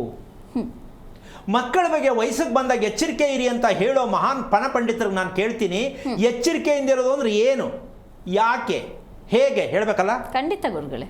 ಇವತ್ತು ಅದನ್ನು ಹೇಳಿದ್ದೀನಿ. ಯಾಕೆ ಅಂದರೆ ನಾವು ಆಹಾರ ಸೇವನೆ ಮಾಡೋದು ಗೊತ್ತು, ಅದನ್ನು ಹೊರಗೆ ಕಳಿಸೋದು ಗೊತ್ತು. ಅಲ್ಲ, ಎರಡೂ ಗೊತ್ತಿಲ್ಲ, ಆದರೂ ಅನ್ಕೊಳ್ಳೋಣ ಮಾಡ್ತಾ ಇದ್ದೀವಿ ನಾವು. ಆದರೆ ಅದು ಹೊರಗೆ ಹೋಗ್ತಕ್ಕಂಥದ್ದು ಏನು ಅಂದರೆ ಎಲ್ಲವೂ ನಮಗೆ ಜೀರ್ಣವಾಗಿರ್ತಕ್ಕಂಥದ್ದೇ ಹೋಗ್ತಾ ಇದೆ. ಅಲ್ಲ, ಅರ್ಧಂಬರ್ಧ ಆಗದೇ ಇರೋದು, ಕೈಲಿ ಆಗದೇ ಇರೋದನ್ನು ತಳ್ಳುತ್ತೆ. ಚಿಕ್ಕ ಕರಳು ದೊಡ್ಡ ಕರಳು ಗೊತ್ತೇ ಇದೆ, ಹೌದಾ? ಚಿಕ್ಕದಕ್ಕೆ ಏನು ಬೇಕು ಅಷ್ಟು ಕಸ ಮಾಡುತ್ತೆ, ವೇಸ್ಟೇಜ್ ಎಲ್ಲ ತೆಗೆದು ದೊಡ್ಡ ಕರಳು ತಳ್ಳುತ್ತೆ. ಅದಷ್ಟು ದಿನ ಇಟ್ಕೊಂಡಿರುತ್ತೆ. ಇವನು ವಾಕ್ ಮಾಡಿ ಅಂತಾರೆ, ಹೊಟ್ಟೆ ಸರಿ ಇಲ್ಲ ವಾಕ್ ಮಾಡಿ ಅಂತಾರೆ, ಈ ಬಂದ್ಬಿಡುತ್ತೆ. ಓ, ವಾಕ್ ಮಾಡೋದು ಸರಿ ಹೋಗುತ್ತೆ ಅಲ್ಲಿ ತಿಳ್ಕೊಂಬಿಟ್ಟ ನಾವು. ಯಾವ ಸರಿ ಹೋಯ್ತು? ಎಷ್ಟೊಂದು ಅಧ್ವಾನದಲ್ಲಿ ಬದುಕ್ತಾ ಇದೀವಿ ನಾವು. ವಾಕ್ ಮಾಡೋದು ತಪ್ಪು ಅಂತ ನಾನು ಹೇಳ್ತಿಲ್ಲ, ವಾಕ್ ಮಾಡಿ.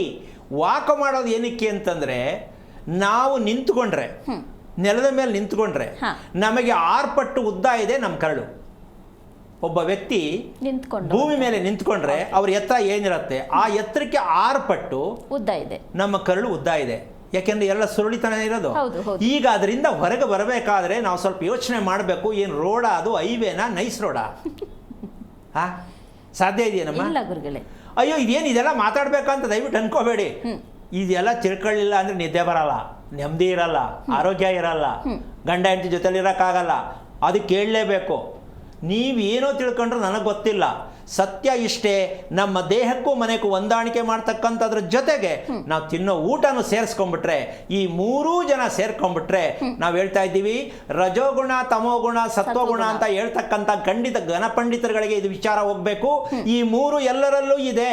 ನೀವು ಯಾರಿಗೋ ಒಬ್ರು ಮೋಸ ಮಾಡಿ ಈ ಹುಡುಗಿ ಬೇಡ ಈ ಹುಡುಗ ಬೇಕು ಅಂತಕ್ಕಂಥ ಈ ಕೆಟ್ಟ ಪ್ರಕ್ರಿಯೆನ ನಮ್ಮ ಸಮಾಜದಿಂದ ಹೊರಗೆ ಹಾಕಬೇಕು. ಹಾಕ್ಬೇಕಾ ಬೇಡವಾ? ಖಂಡಿತ. ತಲಾಂತರದಿಂದ ಇವತ್ತು ಮದುವೆಗಳಾಗದೇ ಇರೋದಕ್ಕೆ ವಿಘ್ನಗಳಾಗ್ತಾ ಇರ್ತಕ್ಕಂಥದ್ದೇ ಈ ಒಂದು ಕೆಟ್ಟ ಚಾಳಿಯ ಅಭ್ಯಾಸ. ರಜೋಗುಣ, ರಾಕ್ಷಸಗಣ ಚೆನ್ನಾಗಿಲ್ಲ, ಮನುಷ್ಯಗಣ ಸರಿ, ದೇವಗಣ ಸರಿ ಇಲ್ಲ ರೀ, ಇದು ಮಹಾನ್ ಸುಳ್ಳು.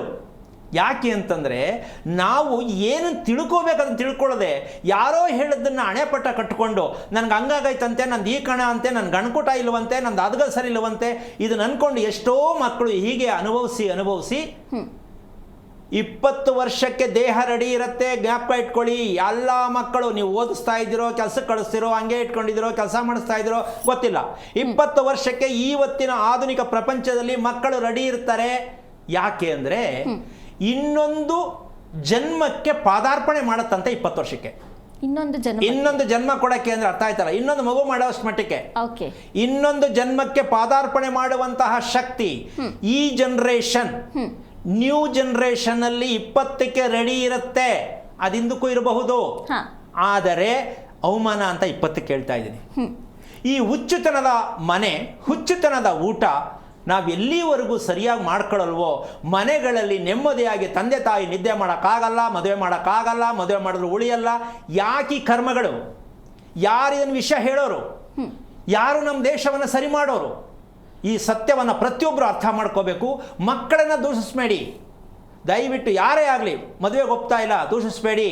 ಅವರಲ್ಲಿ ಇರ್ತಕ್ಕಂತಹ ಲೋಪ ಏನು? ನೀವು ಕಟ್ಟಿರ್ತಕ್ಕಂತಹ ಮನೆ, ನೀವು ಅನುಭವಿಸ್ತಾ ಇರ್ತಕ್ಕಂಥ ಮನೆ, ನೀವೇ ಬಂಡವಾಳ ಹಾಕಿ ಕಟ್ಟಿರ್ತಕ್ಕಂಥ ಮನೆ, ಈ ಮನೆಯಲ್ಲಿ ಆ ಔಷಧಿ ಉತ್ಪತ್ತಿ ಆಗದಿರುವ ಕಾರಣ ಜೀರ್ಣವಾಗ್ತಕ್ಕಂತಹ ಆಗಿದ್ದರೂ ಚಪಾತಿ ತಿಂದರೂ ಹೊಟ್ಟೆ ಹಸಿಯಲ್ಲ, ಅನ್ನ ತಿಂದರೂ ಹೊಟ್ಟೆ ಹಸಿಯಲ್ಲ, ಕಲ್ಲು ಗುಂಡಿದ್ದಾಗ ಅದೇ ನನ್ನ ಹೊಟ್ಟೆ ಎಷ್ಟೋ ಜನ ಹೇಳ್ತಾರೆ. ಹೌದು. ಏನೇ ಈ ವಯಸ್ಸಲ್ಲಿ ಹಿಂಗೆ ಅಂತ ಅವ್ರು ಹೇಳ್ತಾನೆ, ಇವನ್ ಕಷ್ಟ, ಅಯ್ಯೋ ನಾನೇನು ಹೇಳೋದು, ಇವನೇನೋ ಹೇಳ್ತಾನಲ್ಲಪ್ಪ ನನ್ನ ಕಷ್ಟ ನನಗೆ ಅಂತ ಕೂತ್ಕೊಂಡು ಗೋಳಾಡ್ತಾರೆ ಇವರು. ಅದು ಹೆಂಗಸಿರ್ಬೋದು ಗಂಡಸಿರ್ಬೋದು. ಈ ರೀತಿ ಜೀರ್ಣಕ್ರಿಯೆಯಲ್ಲಿ ನಾವು ಈ ಮಟ್ಟಕ್ಕೆ ಅನುಭವಿಸ್ತಾ ಇದ್ದೀವಿ ಅಂದರೆ ಯಾವುದ್ರ ಅರ್ಥ ನಮ್ಮ ಜೀವನದಲ್ಲಿ? ಯಾವ ಪುರುಷಾರ್ಥಕ್ಕೆ ಈ ಭೂಮಿಯಲ್ಲಿ ಬರುತ್ತೋ ನಾವು? ಅಂದ ಮೇಲೆ ಮನೆಯಲ್ಲಿ ಎಲ್ಲರೂ ಒಂದೊಂದು ರೋಗ ಬರೆಸ್ಕೊಂಡು ರಾತ್ರಿ ಹೊತ್ತು ಮಲ್ಕೊಂಡ್ರೆ ಆ ಮಣ್ಣಿನ ಋಣವನ್ನು ತೀರಿಸ್ತೀರಾ ನೀವು? ಇದೇ ಥರ ನಿಮ್ಮ ವಂಶಸ್ಥರು ಹೀಗೆ ಅನುಭವಿಸಿ ಸತ್ತಿದ್ದಾರೆ, ದುರ್ಮರಣವಾಗಿ ಹೋಗಿದ್ದಾರೆ. ನೀವು ಅದೇ ಮನೇಲಿರ್ತೀರಾ, ಅದೇ ಮನೆ ಕಟ್ತಾ ಇದ್ದೀರಾ. ಹಾಗಿದ್ದ ಮೇಲೆ ಆರೋಗ್ಯವಾದ ಮನೆ ಕಟ್ಟಕ್ಕೆ ನಮ್ಗೆ ಯೋಗ್ಯತೆ ಇಲ್ವಾ ಅಂತ ಪ್ರತಿಯೊಬ್ಬರು ಅರ್ಥ ಮಾಡ್ಕೊಳ್ಳಿ. ಯೋಗ್ಯತೆ ಇದೆ, ಹೇಳ್ತಕ್ಕಂಥವ್ರಿಗೆ ಯೋಗ್ಯತೆ ಇಲ್ಲ ಅಂತ ಅನ್ಕೋಬೇಕಷ್ಟೆ. ಗುರುಗಳೇ, ಇನ್ನು ಆರೋಗ್ಯಕರವಾದಂಥ ಮನೆ ಹೇಗಿರಬೇಕು ಅನ್ನೋದ್ರ ಬಗ್ಗೆ ನಿಮ್ಮಿಂದ ಮಾಹಿತಿ ತಗೋತೀನಿ ಗುರುಗಳೇ. ಕಾಲರ್ ರೆಡಿ ಇದ್ದಾರೆ. ಹಲೋ. ಹಲೋ, ರೂಪಾ ಅವರೇ, ಯಾರ ಬಗ್ಗೆ ತಿಳ್ಕೊಬೇಕಿತ್ತು? ನಮ್ಮ ಯಜಮಾನ್ರ ಬಗ್ಗೆ ತಿಳ್ಕೊಬೇಕಿತ್ತು. ಅವ್ರದ್ದು ನಕ್ಷತ್ರ ತಿಳಿಸಿ. ಸ್ವಾತಿ ನಕ್ಷತ್ರ. ಗುರುಗಳಿದ್ದಾರೆ, ಮಾತಾಡಿ ಸ್ವಲ್ಪ ಜೋರಾಗಿ ಮಾತಾಡಿ. ಹಲೋ. ಹಾಂ ಗುರುಗಳ ನಮಸ್ಕಾರ. ಹೇಳಮ್ಮ, ಏನಾಗಬೇಕಿತ್ತು ಯಜಮಾನ್ರ ಬಗ್ಗೆ? ಗುರುಗಳ ಅವ್ರದ್ದು ಸ್ವಾತಿ ನಕ್ಷತ್ರ. ಆಯ್ತು, ಕೇಳಿಸ್ ಹೇಳಮ್ಮ. ಅದೇ ಗುರುಗಳೇ, ಅವ್ರ ಕೆಲ್ಸದ ವಿಚಾರನೇ ಕೇಳ್ಬೇಕಿತ್ತು ಗುರುಗಳೇ. ಒಂದ್ ಕೆಲಸ ಮಾಡಿದ್ರೆ ಒಂದ್ 3 ತಿಂಗಳು ಒಂದ್ ಹತ್ರ ಮಾಡ್ತಾರೆ, ಮತ್ತೆ 3 ತಿಂಗಳು ಬೇರೆ ಹತ್ರ ಮಾಡ್ತಾರೆ. ಆ ತರ ಆಗ್ತಾ ಇದೆ ಗುರುಗಳೇ ಅವ್ರದ್ದು. ನಿಮ್ಮ ಮನೆ ಎಷ್ಟು ವರ್ಷದ್ದು? ಗುರುಗಳೇ, ನಾವಿರೋದು ಬಾಡಿಗೆ ಮನೆಯಲ್ಲಿ. ಸರಿ, ಎಷ್ಟು ವರ್ಷದಿಂದ ಇದ್ದೀರಾ ಇಲ್ಲಿ? ಬಂದು 6 ವರ್ಷ ಆಯ್ತು ಗುರುಗಳೇ. ಓಕೆ. ಈಗ ನಿಮ್ಮ ಯಜಮಾನ್ರು ಏನು ಓದಿದ್ದಾರೆ? ಅವರು ITI ಮಾಡ್ಕೊಂಡಿದ್ದಾರೆ ಗುರುಗಳೇ. ನಿದ್ದೆ ಚೆನ್ನಾಗಿ ನಿಮ್ಮ ಯಜಮಾನರು ನಿದ್ದೆ ಚೆನ್ನಾಗಿ ಮಾಡ್ತಾರೇನಮ್ಮ? ಗುರುಗಳು ನಿದ್ದೆ ಎಲ್ಲ ಚೆನ್ನಾಗಿ ಮಾಡ್ತಾರೆ ಗುರುಗಳೇ. ಯಾಕೆಂದ್ರೆ ಅವ್ರು ಮಾಡ್ತಿರೋದು ಡ್ರೈವಿಂಗ್ ಕೆಲಸ. ಒಂದು ನಿಮಿಷ ನಾನು ಒಂಚೂರು ಪ್ರಶ್ನೆ ಕೇಳ್ತೀನಿ, ಅದಕ್ಕೆ ಉತ್ತರ ಕೊಡು. ಕಣ್ಣಲ್ಲಿ, ಕಿವಿಯಲ್ಲಿ, ಮೂಗಲ್ಲಿ ಯಾವುದಾದ್ರೂ ಸಮಸ್ಯೆ ಇದೆ, ಯಾವಾಗಾದ್ರೂ ಬರುತ್ತೆ ಅಂತ ನಿನ್ಗೆ ಗೊತ್ತಿದೆಯಾ? ಗುರುಗಳೇ, ಅವ್ರಿಗೆ ಮೂಗಲ್ಲಿ ಒಂದು ಸ್ವಲ್ಪ ಏನೋ ಬ್ಲಾಕ್ ಆದಂಗೆ ಆಗಿತ್ತು. ಅಬ್ಬಾ, ಇದು ಸ್ಟೋರಿ. ಈಗ ಎಷ್ಟು ಜನಕ್ಕೆ ಮೂಗು ಕಟ್ಕೊಳ್ಳುತ್ತೆ, ಆಪರೇಷನ್ ಮಾಡಬೇಕಾಗತ್ತೆ? ಎಷ್ಟು ಜನ ಇಲ್ಲ ಪ್ರಪಂಚದಲ್ಲಿ? ಈ ಮೂಗು ಕಟ್ಕೊಳ್ಳೋದು ರೋಗ ಅಲ್ಲ ರೀ, ಅದು ಬಂದಾಗಿದೆ ಒಳಗಡೆ, ಕಂಪ್ಲೀಟ್ ಆಗಿರೋದು ಹೊರಗೆ ಬರಲ್ಲ. ಏನು ಬಂದಾಗಿದೆ ಗುರುಗಳೇ? ಇನ್ನೇನು, ಟಾಯ್ಲೆಟ್ಗೆ ಹೋಗ್ತಕ್ಕಂಥ ವಿಚಾರದಲ್ಲಿ ಕ್ವಾಲಿಟಿ ಇಲ್ಲ, ಹೊಟ್ಟೆ ಕೆಟ್ಟಿದೆ. ಹೊಟ್ಟೆ ಕೆಟ್ಟಿರೋದಕ್ಕೆ ಮೂಗು ಆಪರೇಷನ್ ಮಾಡ್ಕೊಂಡ್ರೆ ನಾವು ಎಂಥ ದೊಡ್ಡ ಘನ ಬುದ್ಧಿವಂತರು. ನಿಮ್ಮ ಹೊಟ್ಟೆ ಕೆಟ್ಟಿದೆ, ಇದು ನೇರವಾದ ಉತ್ತರ. ಇಲ್ಲ, ಮೂಗ್ ಬಂದಾಗಿದೆ, ಒಂದ್ ಕಡೆ ಮುಚ್ಕೊಂಡಿದೆ, ದುರ್ಮಾಂಸ ಬೆಳ್ಕೊಂಡಿದೆ, ಆಪರೇಷನ್ ಮಾಡ್ಕೊಳ್ಳಿ. ಎಷ್ಟು ಸಲ ಮಾಡಿಸ್ತೀರಾ? ಬಗೆಹರಿಯಲ್ಲ. ಈಗ ನಾನು ಈ ವಿಚಾರನ ಏನಕ್ಕೆ ಕೇಳಿದೆ ಅಂದರೆ, ಈ ವ್ಯಕ್ತಿಗೆ ಮನಸ್ಥಿತಿ ಚೆನ್ನಾಗಿರಲ್ಲ. ಈಗ ಮಕ್ಕಳಿಗೆ ಆಗಲೇ ಆಗಲಿ ತಂದೆ ತಾಯಿಗಳು ಅರ್ಥ ಮಾಡ್ಕೊಳ್ಳಿ, ನಿಮಗೂ ಅರ್ಥ ಮಾಡ್ಕೊಳ್ಳಿ. ತಲೆಯ ಭಾಗ ಏನಿದೆ, ಕಣ್ಣು, ಕಿವಿ, ಮೂಗು, ಬಾಯಿ, ಇದಿಷ್ಟು ಕೂಡ ನಿಮಗೆ ಈ ಮಕ್ಕಳಿಗೆ ತೊಂದರೆ ಆಗ್ತಾ ಇದೆ. ಅವಾಗ ಏನಕ್ಕೋ ಬರುತ್ತೆ, ಮಳೆ ನೆಂದ್ರೆ ಬರುತ್ತೆ, ಐಸ್ ಕ್ರೀಮ್ ತಿಂದ್ರೆ ಬರುತ್ತೆ ಅಂತ ನೀವು ಅಂದ್ಕೊಳ್ಳಿ. ಆದರೆ ನಿಮ್ಮ ಮುಖದ ಭಾವ, ತಲೆಯ ಭಾಗದಲ್ಲಿ ಇರ್ತಕ್ಕಂಥ ಯಾವುದು ಮುಚ್ಚಿದೆ, ನೆನೆ ಹೇಳಿದ್ದೀನಿ, ನಮ್ಮ ದೇಹದಲ್ಲಿರ್ತಕ್ಕಂಥ ಎಲ್ಲ ರಂಧ್ರಗಳು ಅಂತ ಹೇಳಿದ್ದೀನಿ. ಈಗ ನಮ್ಮ ತಲೆಯಲ್ಲಿ ಎಷ್ಟು ರಂಧ್ರಗಳಿದೆ ನೋಡಿ. ಆ ರಂಧ್ರವನ್ನು ಮುಚ್ಚತಕ್ಕಂಥದ್ದು ನಾವು ಊಟ ಮಾಡಿ ಕರಗದೇ ಇರತಕ್ಕಂತಹ ಅಂಶ, ಕರಗಿ ಹೊರಗೆ ಹೋಗದೇ ಇರತಕ್ಕಂಥ ಅಂಶ, ದೇಹದ ಕರುಳಲ್ಲಿ ಇರ್ತಕ್ಕಂತಹ ಅಲ್ಲೇ ಸ್ಟಾಕಿಸ್ಟ್ ಅಂದರೆ ಶೇಖರಣೆ ಮಾಡಿ ಇಟ್ಕೊಂಡಿರ್ತೀವಿ ನಾವು ಇಟ್ಕೊಂಡ್ರಲ್ಲ ಅದೇ ಇರುತ್ತೆ ಅಂತ ನಮ್ಗೆ ಗೊತ್ತಿಲ್ಲ. ಇದು ನಮ್ಮ ತಲೆಯ ಮೇಲೆ ಪರಿಣಾಮ ಬೀರುತ್ತೆ, ತಲೆಯ ಮೇಲೆ, ಮೆದುಳಿಗೆ ಪರಿಣಾಮ ಬೀರುತ್ತೆ. ಬುದ್ಧಿ ಕೆಟ್ಟಂಗೆ ಆಡೋದು, ತಲೆ ಕೆಟ್ಟಂಗೆ ಆಡೋದು, ಹುಚ್ಚಿಡ್ಕೊಂಡಂಗೆ ಆಡೋದು, ದೆವ್ವ ಮೆಟ್ಕೊಂಡಂಗೆ ಆಡೋದು, ಇದೆಲ್ಲ ಹೇಳ್ತಾರಲ್ವಾ. ಈಗ ಇದನ್ನ ನಾವು ಎಲ್ಲಿ ಹೋಗಿ ಯಾವ ದೇವ್ರಿಗೆ ಹೋದ್ರೆ ಒಳ್ಳೇದಾಗತ್ತೆ ಅನ್ಕೊಂಡಿದೀವಲ್ಲ, ನಾವು ಎಷ್ಟರ ಮಟ್ಟಕ್ಕೆ ನಾವು ಜ್ಞಾನಿಗಳಾಗಿದ್ದೀವಿ ಸ್ವಲ್ಪ ಯೋಚನೆ ಮಾಡಿ. ತಲೆಯ ಭಾಗದಲ್ಲಿರ್ತಕ್ಕಂಥ ರಂಧ್ರಗಳು ಯಾವುದೇ ಮಕ್ಕಳಿಗಾಗಲಿ ದೊಡ್ಡವ್ರಿಗಾಗಲಿ ತೊಂದರೆ ಕೊಡುತ್ತೆ, ಗುಮ್ ಅಂತ ಶಬ್ದ ಬರುತ್ತೆ, ಅವಾಗ ಮುಚ್ಕೋತಾ ಇರುತ್ತೆ. ಈ ಸಮಸ್ಯೆಗಳು ನಿಮ್ಮ ಮಕ್ಕಳಲ್ಲಿ ನಿಮ್ಮಲ್ಲಿ ಕಂಡು ಬಂದಿದ್ದೇ ಆದರೆ ನೀವು ತಿಳ್ಕೋಬೇಕು, ನಮ್ಮ ಹೊಟ್ಟೆಯಲ್ಲಿ ಎಲ್ಲ ರೀತಿಯ ಸಮಸ್ಯೆಗಳು ಉಲ್ಬಣವಾಗುತ್ತಿದೆ. ಹಾಗಿರ್ಬೇಕಾದ್ರೆ ಏನು ಮಾಡಬೇಕು? ಹೆದರ್ಕೊಳ್ಳೋದಲ್ಲ. ಇದಕ್ಕೆ ನಮ್ಮ ಪ್ರಕ್ರಿಯೆಯನ್ನು, ಹೊಟ್ಟೆಯನ್ನು ಶುದ್ಧಿ ಮಾಡೋದಕ್ಕೆ ನಾವು ಪ್ರಯತ್ನವನ್ನು ಮಾಡಬೇಕು. ಏನು ಮಾಡಬೇಕು? ಹೊಟ್ಟೆ ಶುದ್ಧಿಯನ್ನ ಮಾಡೋದಕ್ಕೆ ಪ್ರಯತ್ನ ಮಾಡಿ. ಈಗ ಉತ್ತರ ಎಷ್ಟು ಸಲ ಹೇಳ್ತಾರೆ ಗೊತ್ತಾ? ಸ್ವಾಮಿ ನಾನು 3-4 ಸಲ ಹೋಗ್ತೀನಿ ಸ್ವಾಮಿ, ನೀವು 2 ಸಲ ಹೇಳ್ತೀರಲ್ವಾ, ನಾನು 4 ಸಲ ಹೋಗ್ತೀನಿ, ಇನ್ನೊಬ್ರು ಒಯ್ತಾನೆ ಇರ್ತೀನಿ ಅಂತಾರೆ. ಇದೇನು ಕತೆ ಇದು? ನಾನು 2 ಸಲ ಹೇಳೋದಿಲ್ಲ ಸ್ವಾಮಿ, 4 ಸಲ ಹೋಗ್ತೀನಿ. ಸರಿ, 4 ಸಲ ಹೋದ್ರೆ ಹೆಂಗಿದ್ಯಾ? ಅಯ್ಯೋ ಸರ್ ಹೋಗ್ತಾನೆ ಇರ್ತೀನಿ. ಎಲ್ಲಿವರೆಗೂ ಹೋಗ್ತೀಯ ನೀನು? ನಮಗೆ ರಿವರ್ಸ್ ಮಾಡ್ತಾರೆ. ಈ ಮಟ್ಟಕ್ಕೆ ನಮ್ಮ ಜನ ಹೊಟ್ಟೋಗಿದ್ದಾರೆ. ಇದು ಎಷ್ಟು ಮಟ್ಟಕ್ಕೆ ಸರಿ? ಅದಕ್ಕೆ ಆದ ಒಂದು ಕಾಲಗಣನೆ ಇದೆ. ಏನೇ ಮಾಡಬೇಕಾದ್ರೂ ಅದು ಸಮಯನೇ ಆಗಬೇಕು. ಊಟ ಮಾಡೋದು, ತಿಂಡಿ ತಿನ್ನೋದು ಯಾವಾಗ ತಿನ್ನೋಕ್ಕಾಗತ್ತಾ? ಹಾಗೆ ಕೂಡ ನಮ್ಮ ಹೊಟ್ಟೆ ಕ್ಲೀನ್ ಆಗಬೇಕಾದ್ರೂ ಅದಕ್ಕೆ ಆದ ಒಂದು ಸಮಯ ಇರುತ್ತೆ. ಆ ಸಮಯದಲ್ಲಿ ಕರೆಕ್ಟಾಗಿ ನೀವು ಕ್ಲೀನ್ ಆದರೆ ನಮ್ಮ ಮನಸ್ಸು ಯಾವಾಗಲೂ ಪ್ರಸನ್ನವಾಗಿರುತ್ತೆ. ಏನೇ ಮಾಡಿದ್ರು ಸಾಕಪ್ಪ, ತೃಪ್ತಿಯಾಗಿದ್ದೀನಿ ಅಂತ ಅನ್ಸುತ್ತೆ. ಅಮ್ಮ, ನಿನ್ಗೆ ಅರ್ಥ ಆಯ್ತಾ ಹೇಳಿದ್ದು? ಈ ಕಂಡೀಷನ್ ನಿಮ್ಮ ಯಜಮಾನ ಸರಿಗಿದೆಯಾ ನೋಡಿ, ಗಮನಿಸಿದ್ಯಾ? ಗುರುಗಳು ಅದೇ 24 ಗಂಟೆ ಡ್ಯೂಟಿ, 24 ಗಂಟೆ. ನಾನೇನ್ ಕೇಳಿದೆ ನೀನೇ ಹೇಳ್ತಿದ್ಯಮ್ಮ. ಅವರು ಹೊಟ್ಟೆ ಕರೆಕ್ಟ್ ಆಗಿ ಅಮ್ಮ, ಅವರು ಮೋಷನ್ ಎಲ್ಲ ಕರೆಕ್ಟ್ ಆಗಿ ಹೋಗ್ತಾರೆ ಅಮ್ಮ. ಕರೆಕ್ಟ್ ಆಗಿ ಹೋಗ್ತಾರೆ ಅಂತ ನೀನ್ ಹೆಂಗ್ ಹೇಳತ್ತೀಯ? ಅವ್ರ ಹಂಗೆ ಹೇಳಕ್ಕಾಗತ್ತೆ? ಅಯ್ಯೋ, ಎಷ್ಟು ಚೆನ್ನಾಗಿ ತಿಳ್ಕೊಂಡಿದ್ಯಮ್ಮ. ಅವ್ರನ್ನ ಒಂದ್ಸಲ ಇದು ಮಾಡು. ಅವರು ಪದೇ ಹೋಗ್ತಕ್ಕಂಥದ್ದಾಗ್ಲಿ, ಊಟ ಮಾಡ್ದಾಗ ಹೋಗ್ತಕ್ಕಂಥದ್ದಾಗ್ಲಿ, ಮಧ್ಯದಲ್ಲಿ ಹೋಗ್ತಕ್ಕಂಥದ್ದಾಗ್ಲಿ, ಇದನ್ನ ಗಮನಿಸಿದ್ಯಾ ನೀನು? ಗುರುಗಳೇ, ಊಟ ಮಾಡಿ ಒಂದ್ 5 ನಿಮಿಷಕ್ಕೆ ಹೋಗ್ತಾರೆ ಗುರುಗಳೇ. ಈಗ ಕರೆಕ್ಟ್ ಆಗಿದೆ ಅಂತ ಹೆಂಗ್ ಹೇಳ್ದೆ ಮತ್ತೆ ನೀನು? ಏನಮ್ಮ ಕತೆ? ಊಟ ಆದ್ಮೇಲೆ ಹೋಗೋದು ಕರೆಕ್ಟಾ ಅದು? ಇನ್ ಕೆಲವರು ಹೇಳ್ತಾರೆ ಮೇಲೆ ಹಾಕಿದ್ರಲ್ಲ ಕೆಳಗಡೆ ಹೋಗೋದು ಅಂತ. ಅದು ಹೆಂಗದ್ರಿ ಅರ್ಥ? ಅದು ಹೋಗೋದು ಸರಿ ಅಲ್ಲ, ಹೋಗೋದು ಸರಿ. ಆ ಸಮಯಕ್ಕೆ ಹೋಗೋದು ಎಷ್ಟು ಮಟ್ಟಿಗೆ ಸರಿ? ಯಾವಾಗಲೂ ಒಂದ್ಸಲ ಹೋದ್ರಾಯ್ತು ಅಂತನಾ? ಹೋದ್ರೆ ಸರಿ ಅನ್ನುವಂತ ಪ್ರಪಂಚದ ಇತಿಹಾಸದಲ್ಲಿ ನಾವಿಲ್ಲಿ ಕುತ್ಕೊಂಡು ಮಾತಾಡ್ತಾ ಇರ್ತಕ್ಕಂಥ ಈ ಕಾರ್ಯಕ್ರಮದಲ್ಲಿ ಈ ವಿಚಾರವನ್ನ ಭಾರತ ದೇಶದಲ್ಲಿ ಎಲ್ಲರೂ ಯಾವ ಚಾನಲ್ ಇದೆಯಾ ಅಂತ ದಯವಿಟ್ಟು ಯೋಚನೆ ಮಾಡಬೇಕು. ಯಾವುದೇ ವರ್ಲ್ಡ್ ಚಾನಲ್ ಯಾವುದೇ ಆಗಿರಲಿ, ಈ ವಿಷಯವನ್ನ ಯಾರು ಇಲ್ಲಿವರೆಗೂ ಓಪನ್ ಮಾಡಿದಾರಾ? ಹೇಳಕ್ಕಾಗಿದೆಯಾ? ಪ್ರತಿಯೊಬ್ಬರು ಯೋಚನೆ ಮಾಡಬೇಕು. ಎಂತಹ ಒಂದು ಸಮಸ್ಯೆಯಲ್ಲಿ ಸಿಕ್ಕಾಕೊಂಡಿದ್ದೀವಿ ನಾವು ಅಂತ. ಇದರಿಂದ ಹೊರಗೆ ತರಕ್ಕೆ ಯಾರಿಂದನೂ ಆಗಲ್ಲ. ಯಾವುದೇ ಔಷಧಿ ಗುಳಿಗೆಯಿಂದ ಸರಿ ಮಾಡೋಕ್ಕಾಗಲ್ಲ, ಯಾವುದೇ ಪೂಜೆ ವ್ರತಗಳಿಂದ ಮಾಡಲಿಕ್ಕಾಗಲ್ಲ. ಮತ್ತು ಯಾವ ಸಾಧನೆ ಮಾಡೋಕ್ಕೆ ಈ ಭೂಮಿಯಲ್ಲಿದ್ದೀವಿ ನಾವು? ದೇವ್ರ ಮೇಲೆ ಯಾಕೆ ದೂಷಣೆ ಮಾಡೋದು? ನೀನು ಫಸ್ಟು ಸ್ವಾತಿ ನಕ್ಷತ್ರ ಅಂತಕ್ಕಂಥ ವಿಚಾರಕ್ಕೆ ಮೊದಲು ನೀನು ಮಾಡಬೇಕಾಗಿರೋ ಕೆಲಸ ಏನಪ್ಪ ಅಂತಂದರೆ, ಈ ನಕ್ಷತ್ರಕ್ಕೆ ನನ್ನ ಗಂಡ ಹುಟ್ಟಿದ್ದಕ್ಕೆ ಕಾರಣ ಏನು, ವೃತ್ತಿ ಬದಲಾವಣೆ ಆಗೋದು ಪ್ರಶ್ನೆ ಆಮೇಲೆ. ಸ್ವಾತಿ ನಕ್ಷತ್ರದ ವಿಚಾರ, ನಾನು ಮದುವೆ ಮಾಡ್ಕೊಂಡಿದ್ದೀನಿ, ಈಗ ಇವರಿಗೆ ಏಳಿಗೆ ಆಗದಿರೋದಕ್ಕೆ ಇದಕ್ಕೇನು ಕಾರಣ ಅಂತ ತಿಳ್ಕೊಬೇಕಾ ಬೇಡವಾ? ಯಾಕೆ ತಿಳ್ಕೊಳ್ಳಿಲ್ವಮ್ಮ ನೀನು? ಗುರುಗಳೇ, ನಮ್ಗೆ ಎಲ್ಲೂ ಏನು ಇದಿಲ್ಲ ಗುರುಗಳೇ. ನಾವು ಆಮೇಲೆ ಯಾರ ಹತ್ರ ಏನು ಕೇಳಕ್ಕೆಲ್ಲ ಹೋಗಲ್ಲ ಗುರುಗಳೇ. ಯಾಕೆ ಕೇಳಕ್ ಹೋಗಲ್ಲ? ಅಷ್ಟೆಲ್ಲ ನಮಗೆ ನಂಬಿಕೆ ಇಲ್ಲ ಗುರುಗಳೇ. ನಿಮ್ಮ ಪ್ರೋಗ್ರಾಮ್ ನೋಡಿದ್ಮೇಲೆ ನಮಗೆ ಹೌದು ಎಲ್ಲ ಸರಿ ಅನಿಸ್ತಾ ಇದೆ ಗುರುಗಳೇ. ಇದು ನಾವ್ ಯಾವ ಜ್ಯೋತಿಷಿಗಳ ಹತ್ರ ಆಗಿರ್ಲಿ ಯಾವ ಇದಕ್ಕೆ ನಾವ್ ಯಾವತ್ತೂ ಹೋಗಿಲ್ಲ ಗುರುಗಳೇ, ನಾವ್ ಕೇಳೋದು ಇಲ್ಲ ಗುರುಗಳೇ ಅದನ್ನ. ಅಮ್ಮ ಇದನ್ನ ನಾವ್ ಕೇಳಿಲ್ಲ. ಜ್ಯೋತಿಷಿಗಳ ಹತ್ರ ಇದು ಅಪ್ರಾಣೆ ಸಿಕ್ಕಲ್ಲ, ಅದು ಗೊತ್ತೂ ಇಲ್ಲ, ಅದು ಆಗೋದೂ ಇಲ್ಲ, ಯಾರು ಹೇಳೋಕ್ಕಾಗಲ್ಲ. ಇದು ಹಂಗೆ ಹೇಳೋದಾದ್ರೆ ನಮ್ಮ ದೇಶ ಯಾವುದೋ ಮಟ್ಟ ಕೊಟ್ಟೋಗಿರೋದು. ಒಂದು ತಿಳ್ಕೊ, ಈಗ ನಿನಗೆ ಅರ್ಥ ಆಗಿದೆ ಈ ಕಾರ್ಯಕ್ರಮ ನೋಡಿ ಅಂತ ಅಂದ ಮೇಲೆ ನೀನು ತಿಳ್ಕೊಳಕ್ಕೆ ಪ್ರಯತ್ನ ಮಾಡು, ಎಲ್ಲಕ್ಕೂ ಉತ್ತರ ಸಿಕ್ಕತ್ತೆ. ಕೆಲಸ ಒಂದೇ ಅಲ್ಲ, ಆರೋಗ್ಯಕ್ಕೆ, ನಿಮ್ಮ ದಾಂಪತ್ಯಕ್ಕೆ, ನಿಮ್ಮ ಕುಟುಂಬಕ್ಕೆ, ಎಲ್ಲದಕ್ಕೂ ಉತ್ತರ ಸಿಗಬೇಕು ಅಂದರೆ ಸ್ವಾತಿ ನಕ್ಷತ್ರದ ಯಜಮಾನನನ್ನು ನಾನು ಮದುವೆ ಮಾಡ್ಕೊಂಡಿದ್ದೀನಿ, ನೀನು ರಿಪೇರಿ ಮಾಡ್ಕೊಳ್ಳೇಬೇಕು ಅಂತ ಡಿಸೈಡ್ ಮಾಡು. ಹೆದರ್ಕೋಬೇಡ, ಯೋಚನೆ ಮಾಡಬೇಡ, ಪ್ರಯತ್ನ ಮಾಡು, ಒಳ್ಳೆಯದಾಗಲಿ. ಕರೆ ಮಾಡಿದ್ದಕ್ಕಾಗಿ ಧನ್ಯವಾದಗಳು ಅಮ್ಮ. ಗುರುಗಳೇ, ಮತ್ತೊಬ್ಬರು ಕಾಲರ್ ಇದ್ದಾರೆ. ಹಲೋ ಹಲೋ ಅಮ್ಮ, ಯಾರ ಬಗ್ಗೆ ತಿಳ್ಕೊಬೇಕಿತ್ತು? ನನ್ನ ಬಗ್ಗೆನೇ ಮೇಡಮ್. ನಿಮ್ಮದು ನಕ್ಷತ್ರ ತಿಳಿಸಿ. ಪೂರ್ವಭಾದ್ರ ನಕ್ಷತ್ರ, ಮೀನ ರಾಶಿ. ಗುರುಗಳಿದ್ದಾರೆ, ಮಾತಾಡಿ ಅಮ್ಮ. ಹಲೋ, ಹರಿ ಓಂ ಗುರುಗಳೇ. ನಾರಾಯಣ, ಹೇಳಮ್ಮ.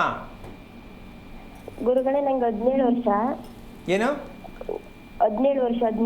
17 ವರ್ಷ ಅಂತ. ಏನು ಇದ್ರೇನು ಹೆಸರೇನು? ಪ್ರಭಾಮಣಿ ಅಂತ ಗುರುಗಳೇ. ಏನದು? ಪ್ರಭಾಮಣಿ. ಪ್ರಭಾಮಣಿ. ಏನು ಓದಿದ್ಯಾ? ಇನ್ನ ಓದ್ತಿದ್ದೀನಿ ಗುರುಗಳೇ, ಇವಾಗ 2nd ಇಯರ್ ಮುಗಿತು. ಏನು ನಕ್ಷತ್ರ ನಿಂದು? ಪೂರ್ವಭಾದ್ರ ನಕ್ಷತ್ರ. ಓಕೆ, ಏನು ಕೇಳಬೇಕು ಅಂತ ಕರೆ ಮಾಡ್ದಮ್ಮ? ಆರೋಗ್ಯ ಸಮಸ್ಯೆ ಗುರುಗಳೇ. ನಿಮ್ಮಪ್ಪ ಏನು ಮಾಡ್ತಾರೆ? ಅಪ್ಪ ಬಿಸ್ನೆಸ್ ಮಾಡ್ತಾರೆ ಗುರುಗಳೇ. ನಿಮ್ಮಪ್ಪನಿಗೆ ನಂಬಿಕೆ ಇದೆಯಾ ಇದೆಲ್ಲ ತಿಳ್ಕೊಬೇಕು, ಮಕ್ಕಳ ಬಗ್ಗೆ, ಗಂಡ ಹೆಂಡತಿ ಇದೆಲ್ಲ ವಿಚಾರ ತಿಳ್ಕೊಬೇಕು ಅಂತ ಗೊತ್ತಿದೆಯಾ ಗೊತ್ತಿಲ್ಲ ನಿಮ್ಮಪ್ಪಂಗೆ? ಅಪ್ಪು ಸ್ವಲ್ಪ ಗೊತ್ತಿದೆ, ಆದ್ರೆ ತಾಯಿಗೆ ತುಂಬಾ ನಂಬಿಕೆ ಇದೆ ಗುರುಗಳೇ. ನಿಮ್ಮ ತಾಯಿ ನಂಬಿಕೆ ಇಲ್ವಾ? ನಂಬಿಕೆ ಇದೆ ಗುರುಗಳೇ, ಅವ್ರು ತುಂಬಾ ನಂಬ್ತಾರೆ. ನಿಮ್ಮಪ್ಪ? ಅಪ್ಪನ ನಂಬ್ತಾರೆ ಗುರುಗಳೇ. ಮತ್ತೆ ಯಾಕೆ ತಿಳ್ಕೊಂಡಿಲ್ಲ ನೀನು? ಎಷ್ಟು ವಯಸ್ಸಿಗೆ ನೀನು ಹೇಳಿದ್ದು? 17 ಗುರುಗಳೇ. 17 ವರ್ಷ ಆದರೂ ಕೂಡ ನಿಮ್ಮಪ್ಪ ನಂಬ್ತಾರೆ ಅಂತ ಹೇಳ್ತೀಯ. ಏನು ನಂಬ್ತಾರೆ? ಪೂಜೆ ಮಾಡೋದ, ದೇವರ? ಯಾವ್ದು ನಂಬೋದವರು? ದೇವ್ರ ನಂಬ್ತಾರೆ ಗುರುಗಳೇ. ಅಲ್ಲಮ್ಮ, ದೇವ್ರು ನಂಬಿದ್ರೆ ದೇವ್ರಿಗೂ ಇದಕ್ಕೆ ಹೊಣೆನಾ? ನಿನ್ಗೊಂದು ಪ್ರಶ್ನೆ ಕೇಳ್ತೀನಿ, ಓದ್ತಾರೆ ಹುಡುಗಿ, ನಮ್ಮ ಸಮಸ್ಯೆಗೆ ದೇವ್ರ ಹೊಣೆ ಏನಮ್ಮ? ಇಲ್ಲ ಗುರುಗಳೇ. ಮತ್ತೆ ಹಂಗಿದ್ಮೇಲೆ ದೇವ್ರು ನಂಬ್ತಾರೆ ಅನ್ನೋದು ತಗೊಂಡು ಏನು ಮಾಡ್ಕೋತೀಯ? ನಿಂತರ ಒಂದು ನಿಮಿಷ ಕೇಳಿಸ್ಕೊ, ನಿಂತರ ಎಷ್ಟೋ ಕೋಟಿ ಜನ ಇದನ್ನೇ ಅನ್ಕೊಂಡಿರೋದು. ನಾವು ನಂಬ್ತೀವಿ. ಏನು ನಂಬ್ತೀರಾ? ದೇವ್ರು ನಂಬ್ತೀವಿ. ದೇವ್ರಿಗೂ ನಿಮಗೂ ಸಮಸ್ಯೆ, ನಿಮ್ಮ ಸಮಸ್ಯೆಗೂ ದೇವ್ರಿಗೂ ಏನು ಸಂಬಂಧ ಇದೆ? ಇದನ್ನು ಚಾಲೆಂಜ್ ಮಾಡಿ ಹೇಳ್ತೀನಿ, ನಿಮ್ಮ ಸಮಸ್ಯೆ ಯಾವುದೇ ಆಗಿರಲಿ, ಅನಾರೋಗ್ಯ, ದಾಂಪತ್ಯ, ಏನೇ ದಟ್ಟ ದರಿದ್ರದ ಸಮಸ್ಯೆ ಆಗಿರಲಿ, ಈ ಸಮಸ್ಯೆಗೆ ಕಾರಣ ನೀವೇ ಹೊರತು ಭಗವಂತನಲ್ಲ, ಅದೃಷ್ಟ ಅಲ್ಲ, ದುರಾದೃಷ್ಟ ಅಲ್ಲ, ವಿಧಿ ಅಲ್ಲ. ನಿಮ್ಮ ಒಂದು ಆಲೋಚನೆಗಳು ಚೆನ್ನಾಗಿಲ್ಲ. ಏನು ಅಂದರೆ, ನಾನು ಏನು ಅಂತ ತಿಳ್ಕೊಳ್ಳದೆ ಇರ್ತಕ್ಕಂಥದ್ದು ಯಾರು ತಪ್ಪು? ದೇವ್ರದ ಇವ್ರದ? ಅವ್ರದ್ದೇ ತಪ್ಪು ಗುರುಗಳೇ. ದೇವ್ರ ಕನ್ಸಲ್ಲಿ ಬಂದು ಹೇಳ್ಬೇಕಷ್ಟೇ, ನೋಡಪ್ಪ ಬಾ ನಾನು ದೇವಸ್ಥಾನಕ್ಕೆ ನೀನು ಒಳ್ಳೇದು ಮಾಡ್ತೀನಿ ಅಂತ. ಆ ಮಟ್ಟಕ್ಕಾದರೂ ಕೂಡ ಮನೆಗೆ ಬಂದ್ಬಿಡು ಅಂತ ಬೇಕಾದ್ರೆ ಕೇಳ್ತಾರೆ. ಇವ್ರು ದೇವಸ್ಥಾನಕ್ಕೆ ಹೋಗಲ್ಲ, ಯಾಕೆ ಟೈಮ್ ಇಲ್ಲ ಅಂತಾರೆ. ಅಂಥ ಜನ ನಮ್ಮ ಜನ. ನೀನು ಒಂದು ಕೆಲಸ ಮಾಡು, ನಿನಗೆ ಸ್ಕಿನ್ ಅಂದರೆ ಚರ್ಮಕ್ಕೆ ಸಂಬಂಧಪಟ್ಟಂಥದ್ದು ಎಲ್ಲಿ ಸಣ್ಣ ಗುಳ್ಳೆ ನವೆ ಆಗ್ತಕ್ಕಂಥದ್ದು ವಿಚಾರ ಗೊತ್ತಾಗಿದೆ? ನನಗೆ ತುಂಬಾ ನನ್ನ ಮೈಯೆಲ್ಲ ಗುರುಗಳೇ ಎಲ್ಲ. ಈಗ ನಿಮ್ಮ ಅಪ್ಪನ ಅಲ್ಲಮ್ಮ, ಶಾಪ್ಗೆ ಹೋಯ್ತೀಯಾ, ದೇವಸ್ಥಾನಕ್ಕೆ ಹೋಯ್ತೀಯಾ, ಉರುಳು ಸೇವೆನೂ ಮಾಡ್ತೀಯಾ, ಸಮುದ್ರಲ್ಲೂ ಸ್ನಾನ ಮಾಡ್ತೀಯಾ, ಇದು ಹೋಗಲ್ವೇ? ಯಾಕೆ ಹೋಗಲ್ಲ ಗುರುಗಳೇ? ಇದು ಶೌಚಾಲಯದ ಸಮಸ್ಯೆ. ಹೌದಲ್ಲಮ್ಮ? ಹೌದು ಹೌದು ಗುರುಗಳೇ, ದಿನ ಹೋಗೋದಕ್ಕಾಗಲ್ಲ. ಒಂದಿನ ಹೋಗ್ತೀನಿ, ಒಂದಿನ ಹೋಗಕ್ಕಾಗಲ್ಲ. ಹೋಗ್ಬೇಡ 2-3 ದಿನಕ್ಕೆ ಹೋಗು, ಪರವಾಗಿಲ್ಲ. ಏನು ಸುಮ್ಮನೆ ದಿನ ಅದಕ್ಕೆ ಬೇರೆ ವೇಸ್ಟು.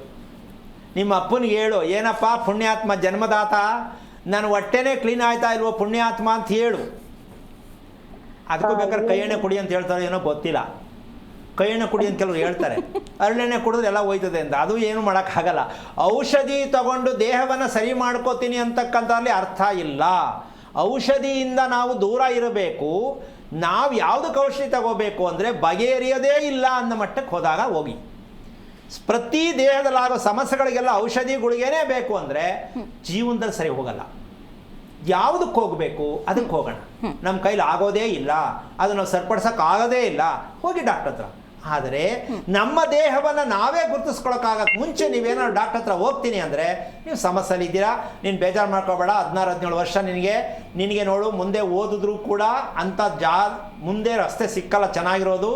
ನಿನಗೆ ಆರೋಗ್ಯನೇ ಚೆನ್ನಾಗಿಲ್ಲ, ಉಸಿರಾಟ ಚೆನ್ನಾಗಿಲ್ಲ, ಚರ್ಮ ಆಲ್ರೆಡಿ ತೊಂದರೆ ಕೊಡ್ತಾ ಇದೆ. ಹೆಂಗಮ್ಮ ನೆಮ್ಮದಿಯಾಗಿರ್ತೀಯ? ನಿದ್ದೆ ಬರಲ್ಲ, ಮೋಷನ್ ಕರೆಕ್ಟ್ ಹೋಗಲ್ಲ. ಏನು ಓದ್ತೀಯ ತಾಯಿ ನೀನು? ಯಾವ ಪುರುಷಾರ್ಥಕ್ಕೆ ಬೇಕು? ಹಂಗಂತ ಹೆದರ್ಕೋಬಾರ್ದು. ತಿಳ್ಕೊಂಡೆ ಅಂತ ಖುಷಿ ಆಯ್ತಾ ಬೇಜಾರಾಯ್ತಾ? ಖುಷಿ ಆಯ್ತು ಗುರುಗಳೇ. ಆ ಖುಷಿಗೆ ನಿಮ್ಮ ಅಪ್ಪನ ಕೂರಿಸ್ಬಿಟ್ಟು ಅಪ್ಪ ಹಿಂಗೆ ಹೇಳಿದ್ರು ಅಂತ ನೇರವಾಗಿ ಹೇಳು. ಹಿಂಗೆ ಹೇಳಿದ್ರು, ಇದನ್ನ ಸಾಕಷ್ಟು ಬೇಗ ಆದಷ್ಟು ಬೇಗ ಸರಿ ಮಾಡ್ಕೊಳ್ಳೋಣ. ಯಾವುದ್ರ ಮೂಲಕ? ಊಟದ ಮೂಲಕ ಸರಿ ಮಾಡ್ಕೊಳ್ಳೋಣ ಒಂದು. ಎರಡನೇದು ಕುಟುಂಬದ ಮೂಲಕ ಆಮೇಲೆ ಸರಿ ಮಾಡ್ಕೊಳ್ಳೋಣ. ಸ್ಟೇಜ್ ಬೈ ಸ್ಟೇಜ್ ಹೋಗಿ ಅದಕ್ಕೆ ಒಂದು ವಿವರಣೆ ಭಗವಂತ ಕೊಟ್ಟಿದ್ದಾನೆ, ಅದನ್ನ ತಿಳ್ಕೊಳ್ಳೋಕೆ ಪ್ರಯತ್ನ ಮಾಡುತ್ತಾ ಎದುರ್ಕೋಬೇಡ. ಇನ್ನು ಜೀವನದಲ್ಲಿ ಏನೇನೋ ಮಾಡಬೇಕಾಗಿದೆ, ನೀನು ಭಯ ಬೀಳಬೇಡ. ನಿಮ್ಮ ಅಪ್ಪನ್ನ ನಿಮ್ಮ ಅಮ್ಮನ ಕೂರಿಸಿ ಕನ್ವಿನ್ಸ್ ಮಾಡಿ ಪ್ರಯತ್ನ ಮಾಡು. ಇನ್ ಕೇಸ್ ಒಪ್ಪಲಿಲ್ಲ ಮನೇಲಿ ಅಂದರೆ ದೇವಸ್ಥಾನ, ಆಂಜನೇಯ ದೇವಸ್ಥಾನಕ್ಕೆ ಹೋಗಿ ಒಂದು 5 ದಿವಸ ಸೇವೆ ಮಾಡು, ರಂಗೋಲಿ ಹಾಕೋದು, ತೊಳೆಯೋದು, ಏನೋ ಒಂದು ಮಾಡು. ನಿಮ್ಮ ಅಪ್ಪ ಪರಿವರ್ತನೆ ಆಗ್ತಾರೆ, ತಿಳ್ಕೊ. ಒಳ್ಳೇದಾಗಲಿ. ಕರೆ ಮಾಡಿದ್ದಕ್ಕಾಗಿ ಧನ್ಯವಾದಗಳು ಮಾ. ಗುರುಗಳೇ, ಮತ್ತೊಬ್ರು ಕಾಲರ್ ಇದ್ದಾರೆ. ಹಲೋ ಹಲೋ ರಜನಿಯವರು, ಯಾರ ಬಗ್ಗೆ ತಿಳ್ಕೊಬೇಕಿತ್ತು? ಹಲೋ ಮೇಡಮ್, ನನ್ನ ಬಗ್ಗೆನೇ ತಿಳ್ಕೊಬೇಕಾಯ್ತು. ನಿಮ್ದು ನಕ್ಷತ್ರ ತಿಳಿಸಿ. ನಮ್ದು ಗಣಿಷ್ಠ ನಕ್ಷತ್ರ. ಗುರುಗಳಿದ್ದಾರೆ, ಮಾತಾಡಿ. ಇದು ನಮ್ದು ಹಲೋ, ನಮಸ್ತೆ ಗುರುಜಿ. ನಾರಾಯಣ, ಹೇಳಿಮ್ಮ. ನಮಸ್ತೆ ಗುರುಜಿ. ನಮ್ದು ಸ್ವಲ್ಪ ಆರೋಗ್ಯದಲ್ಲಿ ಯಾಕೋ ಏರುಪೇರು ಆಗ್ತಾ ಎಷ್ಟು ಇದೆ. ವಯಸ್ಸು? ಒಂದು 3-4 ತಿಂಗಳಿಂದ ಎಷ್ಟು ವಯಸ್ಸು? 3-4 ತಿಂಗಳಿಂದ ಒಂದು ಕಿಡ್ನಿ ಸ್ಟೋನ್ ಆಯ್ತು, ಯೂರಿನ್ ಇನ್ಫೆಕ್ಷನ್. ಈಗ ಮೊನ್ನೆ ಎಷ್ಟು ವಯಸ್ಸು ನಿಮಗೆ? ಹೆಟ್ ಬೀಳ್ತಾ ಇದೆ ಗುರುಜಿ. ನಿಮಗೆ ವಯಸ್ಸೆಷ್ಟು ಒಂದೇ? ಏನಕ್ಕೆ ಹಿಂಗ್ ಆಗ್ತಾ ಇದೆ ಅಂತ ಏನು ಮಾಡಲಪ್ಪ? ನಿಮಗೆ ವಯಸ್ಸೆಷ್ಟು ಒಂದೇ? ಇವಾಗ 38. ಓಕೆ. ನಿಮಗೆ ಹುಷಾರ್ ತಪ್ತಾ ಇದೆ ಅಂತ ಶುರುವಾಗಿದ್ದು ಯಾವಾಗ? ಈಗ ಒಂದು 3-4 ತಿಂಗಳಿಂದ ಸ್ವಲ್ಪ ಏರುಪೇರು ಆಗ್ತಾನೆ ಇದೆ ಗುರುಜಿ. ಈಗ ಇದಕ್ಕೆಲ್ಲ ನೀವು ಔಷಧಿ ಎಲ್ಲ ತಗೊಂಡ್ರಾ? ತಗೊಂಡಿದೀವಿ. ತಗೊಂಡಿದೀವಿ. ಏನು ಓದಿದ್ದೀರಾ ನೀವು? ಏನೋರೆ ಏನು ಓದಿದ್ದೀರಾ ಅಂದೆ? ಅಮ್ಮ, ನೀವು ಟಿವಿ ನೋಡ್ಕೊಂಡು ಮಾತಾಡಬೇಡಿ, ಕರೆ ಕಟ್ಟಾಗುತ್ತೆ. ಡಿಗ್ರಿ ಆಗಿದೆ. ಓಕೆ. ಈಗ ನಿಮ್ಮ ನಿದ್ದೆ ಸೆಕ್ಷನ್ಸ್ ಅಂದ್ರೆ ನೀವು ನಿದ್ದೆ ಮಾಡೋ ಸಮಯ ಕರೆಕ್ಟ್ ಆಗಿದೆಯಾ ತಾಯಿ? ನಿದ್ದೆ ಮಾಡ್ತೀನಿ, ಬಟ್ ಸ್ವಲ್ಪ ಒಂದ್ಸಲ ಏನೋ ಮಧ್ಯದಲ್ಲಿ ಡಿಸ್ಟರ್ಬ್ ಅಂದ್ರೆ ಒಂದ್ ಸ್ವಲ್ಪ ಎಚ್ಚರ ಆದ್ರೆ ಮತ್ತೆ ಸಡನ್ ಆಗಿ ನಿದ್ದೆ ಬರಲ್ಲ. ನೋಡಿ, ವಿಷಯ ಇಷ್ಟೇ. ಸಮಯ ಕರೆಕ್ಟ್ ಟೈಮ್ಗೆ ಒಂದೇ ಟೈಮ್ ಮಲಗೋದು, ಒಂದೇ ಟೈಮ್ಗೆ ಹೇಳೋ ಅಭ್ಯಾಸ ಇದೆಯಾ ತಾಯಿ? ಇಲ್ಲ ಗುರುಜಿ, ಅದು ಒಂದ್ಸಲ ಏನಂದ್ರೆ ಮನೇಲಿ ಕೆಲಸ ಇರುತ್ತಲ್ಲ, ಕೆಲಸ ಮುಗಿಸ್ಕೊಂಡು ಒಂದ್ಸಲ ಲೇಟ್ ಆಗಿ ಮಲಗ್ತೀನಿ. ಒಂದ್ ನಿಮಿಷ ಬೆಳಗ್ಗೆ ಹೊತ್ತು ಲೇಟ್ ಆಗಿ ಹೇಳ್ತೀನಿ. ಮನೆ ಕೆಲಸ ಮುಗಿಸೋದು ಸರಿ, ನಿಮ್ಮ ದೇಹ ನೀಟ್ ಮಾಡೋರು ಯಾರು? ಹೌದು ಅಮ್ಮ, ಮನೆ ಕೆಲಸ ಶುಚಿ ಮಾಡಿದ್ರೆ ನಿಮ್ಮ ದೇಹ ಶುಚಿ ಮಾಡೋರು ಯಾರು? ನಾವೇ ಮಾಡ್ಕೋಬೇಕು. ಎಲ್ಲಮ್ಮ ಮಾಡ್ಕೋತೀರಾ? ಔಷಧಿ ತಿನ್ನೋದ್ರಿಂದ ಹೋಗಲ್ಲ. ಧನಿಷ್ಠ ನಕ್ಷತ್ರಕ್ಕೆ ಒಂದೇ ಸತ್ಯ, ಉಸಿರಾಟದ ಪ್ರಕ್ರಿಯೆ ಚೆನ್ನಾಗಿರಬೇಕು ಅನ್ನೋದಾದ್ರೆ ನಿದ್ದೆಯನ್ನ ಸರಿಯಾದ ಸಮಯದಲ್ಲಿ ನಿದ್ದೆ ಮಾಡುವ ಅಭ್ಯಾಸವನ್ನ ರಿಪೇರಿ ಮಾಡ್ಕೊಳ್ತಕ್ಕಂಥದ್ದೇ ಧನಿಷ್ಠ ನಕ್ಷತ್ರದ ಟೈಮ್ ಟೇಬಲ್. ಒಂದೇ ಸಮಯ 7 ಗಂಟೆಗೆ ಮಲಕೋತೀನಿ, 7 ಗಂಟೆಗೆ ಮಲಕೊಳ್ಳಿ. 9 ಗಂಟೆಗೆ ಮಲಗ್ತೀನಿ, 9 ಗಂಟೆಗೆ ಮಲಗಿ. ಕೆಲಸ ಇರಲಿ ಬಿಡ್ಲಿ, ನಾಳೆ ಮಾಡ್ಕೊಳ್ಳೋಣ, ಏನೋ ಮಾಡ್ಕೊಳ್ಳೋಣ. ಕೆಲಸಕ್ಕೋಸ್ಕರ, ಹಣ ಸಂಪಾದನೆ ಮಾಡೋಕ್ಕೋಸ್ಕರ, ಏನೋ ಆಸೆ ಈಡೇರಿಸ್ಕೊಳ್ಳೋಕ್ಕೋಸ್ಕರ ನಾವು ಬದುಕ್ತೀವಿ ಅಂದರೆ ರೋಗದಲ್ಲಿ ಸಿಕ್ಕಾಕೋಬೇಕಾಗತ್ತೆ. ಇದಕ್ಕೆ ಯೂರಿನ್ ಮೋಷನ್ ಕಂಪ್ಲೀಟ್ ಪ್ರತಿ ಒಂದು ದಿನದ ಕಾರ್ಯಕ್ರಮದಲ್ಲಿ ನಾನು ಹೇಳ್ತಾ ಇರೋದು, ಶುದ್ಧಿ ಮಾಡ್ಕೋಬೇಕು. ಯೂರಿನ್ ಮೋಷನ್, ಅದರಲ್ಲೂ ಹೆಂಗಸರಿಗೆ ಯೂರಿನ್ಗೆ ಸಂಬಂಧಪಟ್ಟಂಥ ಪ್ರಾಬ್ಲಮ್ ಬರುತ್ತೆ ಅಂದರೆ ತುಂಬ ತಡ್ಕೊಳ್ಳೋದು ತುಂಬ ಕಷ್ಟ ಆಗುತ್ತೆ. ಇದರಿಂದ ಹೊರಗೆ ಬರೋದು ಕಷ್ಟ ಆಗುತ್ತೆ. ಇದಕ್ಕೆ ಮೆಡಿಸಿನ್ ತೊಗೊಂಡಂಗೆ ಇನ್ನೂ ಜಾಸ್ತಿ ಸಮಸ್ಯೆಗಳಾಗುತ್ತೆ ಹೊರತು ಕಡಿಮೆ ಆಗಲ್ಲ. ನೀವು ಮೊದಲು ಬಾಳೆ ಎಲೆಯಲ್ಲಿ ಊಟ ಮಾಡ್ತಕ್ಕಂಥದ್ದು, ಇಲ್ಲ ಇಸ್ತ್ರಿ ಎಲೆಯಲ್ಲಿ ಊಟ ಮಾಡ್ತಕ್ಕಂಥದ್ದು, ಸಮಯಕ್ಕೆ ಸರಿಯಾಗಿ ಊಟ, ಪದೇ ಪದೇ ತಿನ್ನಬೇಡಿ. ಕರೆಕ್ಟ್ ರೀತಿಯಲ್ಲಿ 6 ರಿಂದ 7 ಗಂಟೆ ಟೈಮ್ ಮುಂಚೆ ಮಧ್ಯದಲ್ಲಿ ಒಂದು ಕಡಲೆಕಾಯಿ ಬೀಜ ಕೂಡ ಹಾಕೋಬಾರ್ದು ಬಾಯಿಗೆ. ಒಂದು ಸಮಯ ತಿಂದ 7 ಗಂಟೆ ಸಮಯ ಟೈಮ್ ಕೌನ್ಸಿಲಿಂಗ್ ಮಾಡ್ಕೊಳ್ಳಿ. ಊಟ ಮಾಡಿದ ತಿಂಡಿ ತಿಂದ ಸಮಯ 6 ರಿಂದ 7, 7 ರಿಂದ 8, ಈ 3 ಮಧ್ಯಮ ಅಧಮ ಅಂತ ಹೇಳ್ತೀವಿ. 8ಕ್ಕೆ ಬಂದ್ರಿ ಕ್ಲಾಸ್ 1 ಅಂತ, 7ಕ್ಕೆ ಬಂದ್ರಿ ಕ್ಲಾಸ್ 2, 6ಕ್ಕೆ ಬಂದ್ರಿ ಏನು ಕೇಳಂಗಿಲ್ಲ, ಏನಕ್ಕಾರು ಹುಟ್ಟಿದೀನೋ ಅಂತ ಅನ್ಕೋಬೇಕಾಗತ್ತೆ. ಇದನ್ನ ಈ ಟೈಮ್ ಟೇಬಲ್ನ ನಾನು ಹೇಳಿದೆ ಅಂತ ಏನೋ ಮಾಡೋಕ್ಕೋಗ್ಬಿಟ್ಟು ಸುಸ್ತು ಪಟ್ಕೊಂಡ್ಬಿಟ್ಟಿರಾ. ಕರೆಕ್ಟಾಗಿ ನಿಮ್ಮ ವಯಸ್ಸಿಗೆ, ನಿಮ್ಮ ದೇಹಕ್ಕನುಸಾರವಾಗಿ ಆಹಾರ ಯಾವತ್ತು ತಗೋಬೇಕು, ಎಷ್ಟು ಗಂಟೆ ಗ್ಯಾಪ್ ಇಟ್ಕೋಬೇಕು ಅದನ್ನು ತಿಳ್ಕೊಂಡು ಮಾಡಿ. ಈಗ ನಾನು ಹೇಳಿದೆ ಅಂದ್ಬಿಟ್ಟು ಗ್ಯಾಪ್ ಕೊಟ್ಕೋಬೇಡಿ, ಸುಸ್ತು ಪಟ್ಕೊಂಡು ಬಿದ್ದೋಯ್ತಾರೆ ಎಲ್ಲಾದ್ರೂ. ಒಂದು ತಿಳ್ಕೊಳ್ಳಿ, ವಾಕ್ ಮಾಡಿ, ಬಾಳೆಯಲ್ಲಿ ಅಥವಾ ಇಸ್ತ್ರಿಯಲ್ಲಿ ಊಟ ಮಾಡಿ, ಟೈಮ್ ಸರಿ ಊಟ ಮಾಡೋದು ಅಭ್ಯಾಸ ಮಾಡಿ. 1 ವಾರ ಮಾಡಿ ನೋಡಿ, ಅನುಕೂಲ ಆದರೆ ತಿಳ್ಕೊಳ್ಳೋಕೆ ಪ್ರಯತ್ನ ಮಾಡಿ, ಹೇಳ್ಕೊಡೋಣ. ಕರೆ ಮಾಡಿದ್ದಕ್ಕಾಗಿ ಧನ್ಯವಾದಗಳು ಅಮ್ಮ. ಗುರುಗಳೇ, ಈ ಮೋಷನ್ಗೆ ಹೋಗ್ತಕ್ಕಂಥ ವಿಚಾರದಲ್ಲಿ ತುಂಬ ಒತ್ತು ಕೊಟ್ಟು ಹೇಳ್ತಿದ್ದೀರಾ ಗುರುಗಳೇ. ಆವಾಗಲೇ ಕರೆ ಮಾಡಿದವರು ಅವರು ಮೂಗಿನ ಸಮಸ್ಯೆ ಅಂತ ಹೇಳಿದ್ರು, ಅವ್ರಿಗೂ ಅದೇ ರೀಸನ್ ಹೇಳಿದ್ರಿ.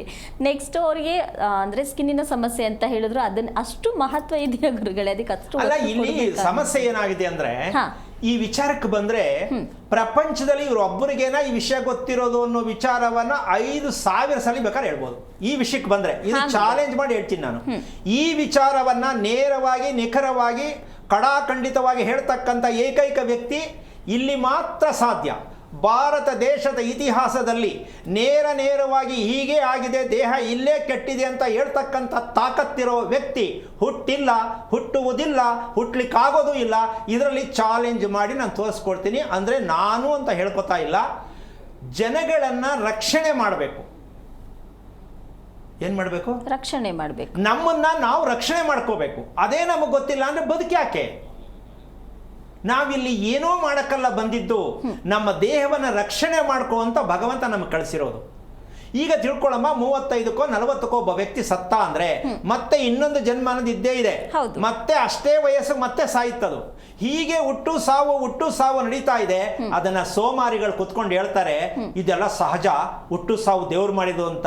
ಇಂಥವರೆಲ್ಲ ಎದುರುಗಡೆ ಬಂದ್ರೆ ನಿಜಕ್ಕೂ ತಲೆ ಎತ್ತದಂಗೆ ಉತ್ತರ ಹೇಳ್ಕೊಡ್ತೀನಿ. ಹುಟ್ಟು ಸಾವು ಸಹಜ ಅಂತ ಹೇಳಕ್ಕೆ ನೀನು ಯಾರು? ಅದ್ರ ಸತ್ಯ ಹೇಳು. ಹುಟ್ಟಿನ ಮಹತ್ವ ಏನು, ಸಾವಿನ ಮಹತ್ವ ಏನು? ತಾಕತ್ತು ಗುಂಡಿಗೆ ಇದ್ರೆ ಕೂತ್ಕೊಂಡು ಮಾತಾಡಿ. ಹೇಳಕ್ ತಾಕತ್ತಿದೆಯಾ? ಇಲ್ಲ. ಬರೀ ಸುಮ್ಮನೆ ಬೊಗಳೆ ಬಿಡಬೇಡಿ. ಯಾವುದೇ ವಿಚಾರ ಆದರೂ ಅಷ್ಟೇ ಸತ್ಯವನ್ನು ಹೇಳಬೇಕು. ಉದಾಹರಣೆ ತಿಳ್ಕೊಳ್ಳೋಮ್ಮ, ಈಗ ಕಣ್ಣಲ್ಲಿ ನೀರು ಬರುತ್ತೆ, ಕಣ್ಣು ನವೆ ಬರುತ್ತೆ, ಮೋಷನ್ ಪ್ರಾಬ್ಲಮ್ ಅಂದ್ರೆ ನೆಕ್ಸ್ಟ್ ಹಾರ್ಟ್ ಆಪರೇಷನ್ಗೆ ಹೋಗ್ತೀಯಾ ನೀನು ಅಂತ ಸಿಂಪ್ಟಮ್ಸ್ ಕೊಡುತ್ತದು. ಹಾರ್ಟ್ ಆಪರೇಷನ್ಗೆ ಹೋಗ್ತೀಯಾ ಜೋಪಾನ, ಕಣ್ಣಲ್ಲಿ ಸಮಸ್ಯೆ ಬರ್ತಾ ಇದೆ, ಕಣ್ಣು ಊದ್ಕೊಂಡಂಗೆ ಕಾಣಿಸುತ್ತೆ, ಕಣ್ಣು ತೂಕ ಬರುತ್ತೆ, ಹಾರ್ಟ್ ಆಪರೇಷನ್ ರೆಡಿ ಆಗುವಂತ ಹೇಳೋ ಮೆಸೇಜ್ ಅದು. ಬಟ್ ಆಗಬೇಕು ಅಂತಿಲ್ಲ. ಆ ಸತ್ಯ ಹೇಳೋರು ಯಾರು? ಓಕೆ, ಇದ್ರ ಬಗ್ಗೆ ಮಾತಾಡೋಣ ಗುರುಗಳೇ. ಕಾಲರ್ ರೆಡಿ ಇದ್ದಾರೆ. ಹಲೋ ಹಲೋ ರಮ್ಯ ಅವರೇ, ಯಾರ ಬಗ್ಗೆ ತಿಳ್ಕೊಬೇಕಿತ್ತು? ನಮಸ್ತೆ ಮೇಡಮ್, ನಾನು ನಮ್ಮ ಮಾವನ ಬಗ್ಗೆ ತಿಳ್ಕೊಬೇಕಿತ್ತು. ಅವ್ರದ್ದು ನಕ್ಷತ್ರ ಗೊತ್ತಿದ್ಯಾ? ಮೃಗಶಿರ ನಕ್ಷತ್ರ. ಗುರುಗಳಿದ್ದಾರೆ, ಮಾತಾಡಿ ಮಾ. ಹಲೋ ಹಲೋ, ನಮಸ್ತೆ ಗುರುಜಿ. ನಾರಾಯಣ, ಹೇಳಿಮ್ಮ, ಎಷ್ಟು ವಯಸ್ಸು ಮಾವನ್ಗೆ? ಮಾವಂಗೆ 91 ವರ್ಷ ಈಗ. ಅವ್ರಿಗೆ ಈ ಮೋಷನ್ ಸರಿಗ್ ಹಾಕ್ತಾನೆ ಇಲ್ಲ, 3 days ಒನ್ಸು. ಅದೇ ನೀವ್ ಇವಾಗ ಹೇಳ್ತಾ ಇದ್ರಿ, ಆಯಿಲ್ ಹಾಕೊಂಡ್ ಕಾಫಿ ಕುಡಿದ್ರೆ ಹೋಗುತ್ತೆ, ಇಲ್ಲ ಅಂದ್ರೆ ಹೋಗಲ್ಲ. ಅದೇ ತರ ಆಗೋಗ್ಬಿಟ್ಟಿದೆ ಅವ್ರದ್ದು. ಅದನ್ನ ಮಾಡ್ತಾ ಇದ್ದೀರಾ? ಅವ್ರ ಆ ಪೊಸಿಷನ್ ಅಲ್ಲೇ ಇದಾರೆ. ಟ್ಯಾಬ್ಲೆಟ್ ಹಾಕೊಂಡ್ರೆ ಮೋಷನ್ ಬರುತ್ತೆ, ಸಿರೀಸ್ ಟ್ಯಾಬ್ಲೆಟ್ ಸ್ಟಾಪ್ ಮಾಡಿದ್ರೆ ಮೋಷನ್ ಸ್ಟಾಪ್ ಆಗುತ್ತೆ. ನೀವು ಅದನ್ನೇ ಕಂಟಿನ್ಯೂ ಮಾಡಿದ್ರೆ ಕೆಮ್ಮುದ್ರು ಬಂತದೆ, ಉಸಿರಾಡಿದ್ರು ಬಂದ್ಬಿಡುತ್ತೆ ಗಬಕ್ಕಂತ. ಯಾಕೆ ಕೆಮ್ಮು ಬೇಡ, ಮಾತಾಡಂಗೂ ಇಲ್ಲ, ಬರ್ತಾನೆ ಅಂತ ಲೂಸ್ ಕನೆಕ್ಷನ್ ಆಗ್ಬಿಡ್ತಲ್ಲಮ್ಮ. ಅರಳೆಣ್ಣೆ ಕುಡಿದ್ರೆ ಲೂಸ್ ಕನೆಕ್ಟೆಡ್ ಹೋಗ್ತಾನೆ ಇರೋ ಸುಮ್ನೆ. ಅವ್ರಿಗೆ ಆತರ ಆಗೋಗ್ಬಿಟ್ಟಿದೆ ಗುರುಜಿ. ಅವ್ರ ಹಾರ್ಟ್ ಪೇಷಂಟ್. ಎಷ್ಟು ವಯಸ್ಸು? 91? ಹೌದು ಗುರುಜಿ. ಓಕೆ, ನಿಮ್ಮ ಮನೆ ಎಷ್ಟು ವರ್ಷದ್ದು? ನಮ್ಮನೆ ಈಗ 9 ವರ್ಷ ಆಯ್ತು. ಕಟ್ಸಿದ್ದಾ? ಇಲ್ಲ ಇಲ್ಲ, ಲೀಸ್ ಅಲ್ಲಿ ಇದೀವಿ. ಓಕೆ, ಈಗ ನಿಮ್ಮ ಮಾವನವ್ರಿಗೆ ಅಂದ್ರೆ ನಿಮ್ಮ ಅತ್ತೆ ಇದ್ದಾರಾ? ಇಲ್ಲ, ವರ್ಷ ಆಯ್ತು ಗುರುಜಿ ಹೋಗಿ. ಏನಾಗಿತ್ತು ಅವ್ರಿಗೆ? ಮಲ್ಟಿ ಎಲ್ಲ ಫುಲ್ ಡಿಸಾರ್ಡರ್ ಅಂತ ಹೇಳ್ಬಿಟ್ರು. ಈಗ ನೀವು ಅವ್ರನ್ನ ಎಲ್ಲಿ ಸಂಸ್ಕಾರ ಮಾಡಿದ್ರಿ ಅವ್ರನ್ನ? ಅವ್ರನ್ನ ಚಾಮರಾಜಪೇಟೆ, ನಾವು ಬ್ರಾಹ್ಮಿನ್ಸ್, ಅಲ್ಲೇ ಇದ್ರಲ್ಲೇ ಮಾಡಿದ್ವಿ ಗುರುಜಿ. ಓಕೆ, ಸುಮಂಗಲಿ ತಾನೇ ಹೋಗಿದ್ದು? ಹೌದೌದು. ಮಾಸಿಕ ಎಲ್ಲ ಮಾಡಿದ್ರಾ?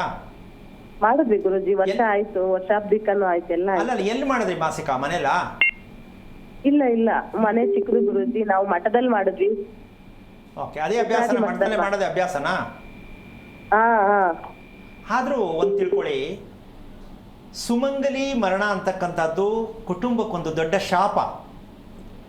ಕ್ಷೇತ್ರಗಳಲ್ಲೇ ಆಗ್ಬೇಕಮ್ಮ. ನಮ್ಮ ಅನುಕೂಲಕ್ಕೆ ತಕ್ಕಂತೆ ಇಲ್ಲಿ ಸಾಂಕಿ ಟ್ಯಾಂಕಿ ಕೆರೆ ತಗೊಬಿಡ್ತೀವಿ, ಇಲ್ಲೆಲ್ಲೋ ಮಡ್ತಲ್ಲಿ ಮಾಡ್ತೀವಿ ಅಂದ್ರೆ ಹೆಂಗಮ್ಮ ಆಗತ್ತೆ? ಯಾಕೆ ವಿಚಾರ ಹೇಳ್ತೀನಿ ಅಂದ್ರೆ, ನಿಮ್ಮ ಮಾವನವ್ರಿಗೂ ಇದಕ್ಕೂ ವಿಚಾರ ಏನು ಅಂದ್ರೆ, ಈ ರೀತಿಯಾಗಿ ಬೆಡ್ ರಿಡನ್ ಅಂದ್ರೆ ಯಾವಾಗಲೂ ಮಲಗಿರ್ತಕ್ಕಂಥ ಒಂದು ಪೇಷಂಟ್ ರೀತಿಯಲ್ಲಿ ಯಾವುದೇ ಕುಟುಂಬದಲ್ಲಿ ಆಗಿದ್ದಂಥ ಹೆಣ್ಣಾಗ್ಲಿ ಗಂಡಾಗ್ಲಿ, ಇದೆಲ್ಲ ಮಾಹಿತಿ ಏನು ಅಂತಂದ್ರೆ, ನಾವು ಸತ್ತವರಿಗೆ ಶ್ರಾದ್ದ ಕ್ರಿಯೆಗಳನ್ನ ಕ್ಷೇತ್ರಗಳಲ್ಲಿ ಮಾಡದೇ ಇರುವ ಕಾರಣದಲ್ಲಿರ್ತಕ್ಕಂಥ ಪ್ರತಿ ಕುಟುಂಬಕ್ಕೂ ಈ ಸಮಸ್ಯೆ ಅನುಭವಿಸ್ತಾರೆ.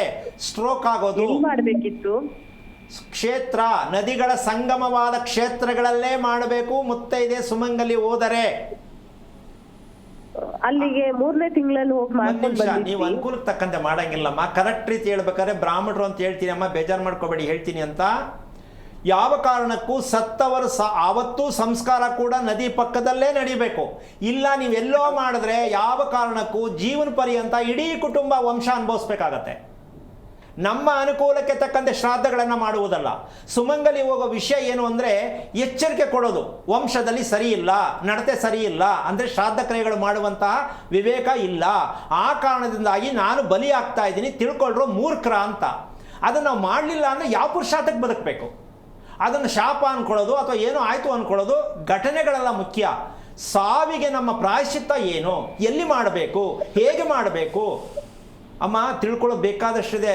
ಔಷಧಿ ಕುಡಿದು ಸತ್ತರೆ ಒಂದು ಶ್ರಾದ್ದ ಮಾಡಬೇಕು, ಹಾವು ಕಡಿದು ಸತ್ತರೆ ಶ್ರಾದ್ದ ಬೇರೆ, ಅಕಾಲಿಕವಾಗಿ ಸತ್ತರೆ ಶ್ರಾದ್ದ ಬೇರೆ, ಮನೆಯ ಹೊರಗೆ ಸತ್ತರೆ ಶ್ರಾದ್ದ ಬೇರೆ.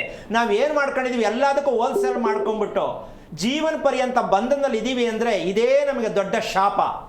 ಸತ್ತವರಿಗೆ ಶ್ರಾದ್ದಗಳನ್ನು ಮಾಡ್ತಕ್ಕಂಥ ವಿಧಿವಿಧಾನಗಳನ್ನ ತಿಳ್ಕೊಳ್ಳೋವರೆಗೂ ನಮ್ಮ ಭಾರತ ದೇಶ ಈ ರೀತಿಯಾಗಿಯೇ ಜೀವನ ಪರ್ಯಂತ ಹೆದರ್ಕೋಬೇಕಾಗತ್ತೆ.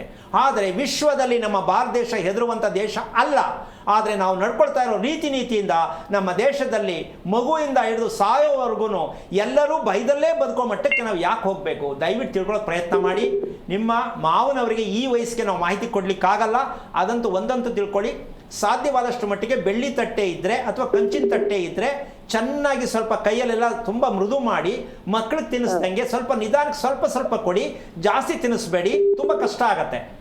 ಆ ರೀತಿಯಾಗಿ ಲಿಕ್ವಿಡ್ ಥರ ಊಟ ಕೊಡೋಕ್ಕೆ ಪ್ರಯತ್ನ ಮಾಡಿ, ಒಂಚೂರು ಒಳ್ಳೆಯದಾಗಲಿ. ನಿಮ್ಮ ಅತ್ತೆ ಅದು ಕರೆಕ್ಟ್ ರೀತಿಯಲ್ಲಿ ತಿಳ್ಕೊಂಡು ಮಾಡಿ ತಾಯಿ, ಒಳ್ಳೆಯದಾಗಲಿ. ಕರೆ ಮಾಡಿದ್ದಕ್ಕಾಗಿ ಧನ್ಯವಾದಗಳು ಅಮ್ಮ. ಗುರುಗಳೇ, ಇನ್ನು ಮನೆಯ ವಿಚಾರವಾಗಿ ಮಾತನಾಡ್ತಿದ್ವಿ, ಇನ್ನು ಕಾರ್ಯಕ್ರಮದ ಕೊನೆಯ ಹಂತದಲ್ಲಿದ್ದೀವಿ ಗುರುಗಳೇ. ಈಗ ವಿಚಾರ ಏನಂದ್ರೆ ಮುಖ್ಯವಾದ ಭಾಗ ಬಿಟ್ಟಿದ್ದೀನಿ, ಯಾಕೆಂದ್ರೆ ಸಮಯದ ಅಭಾವ.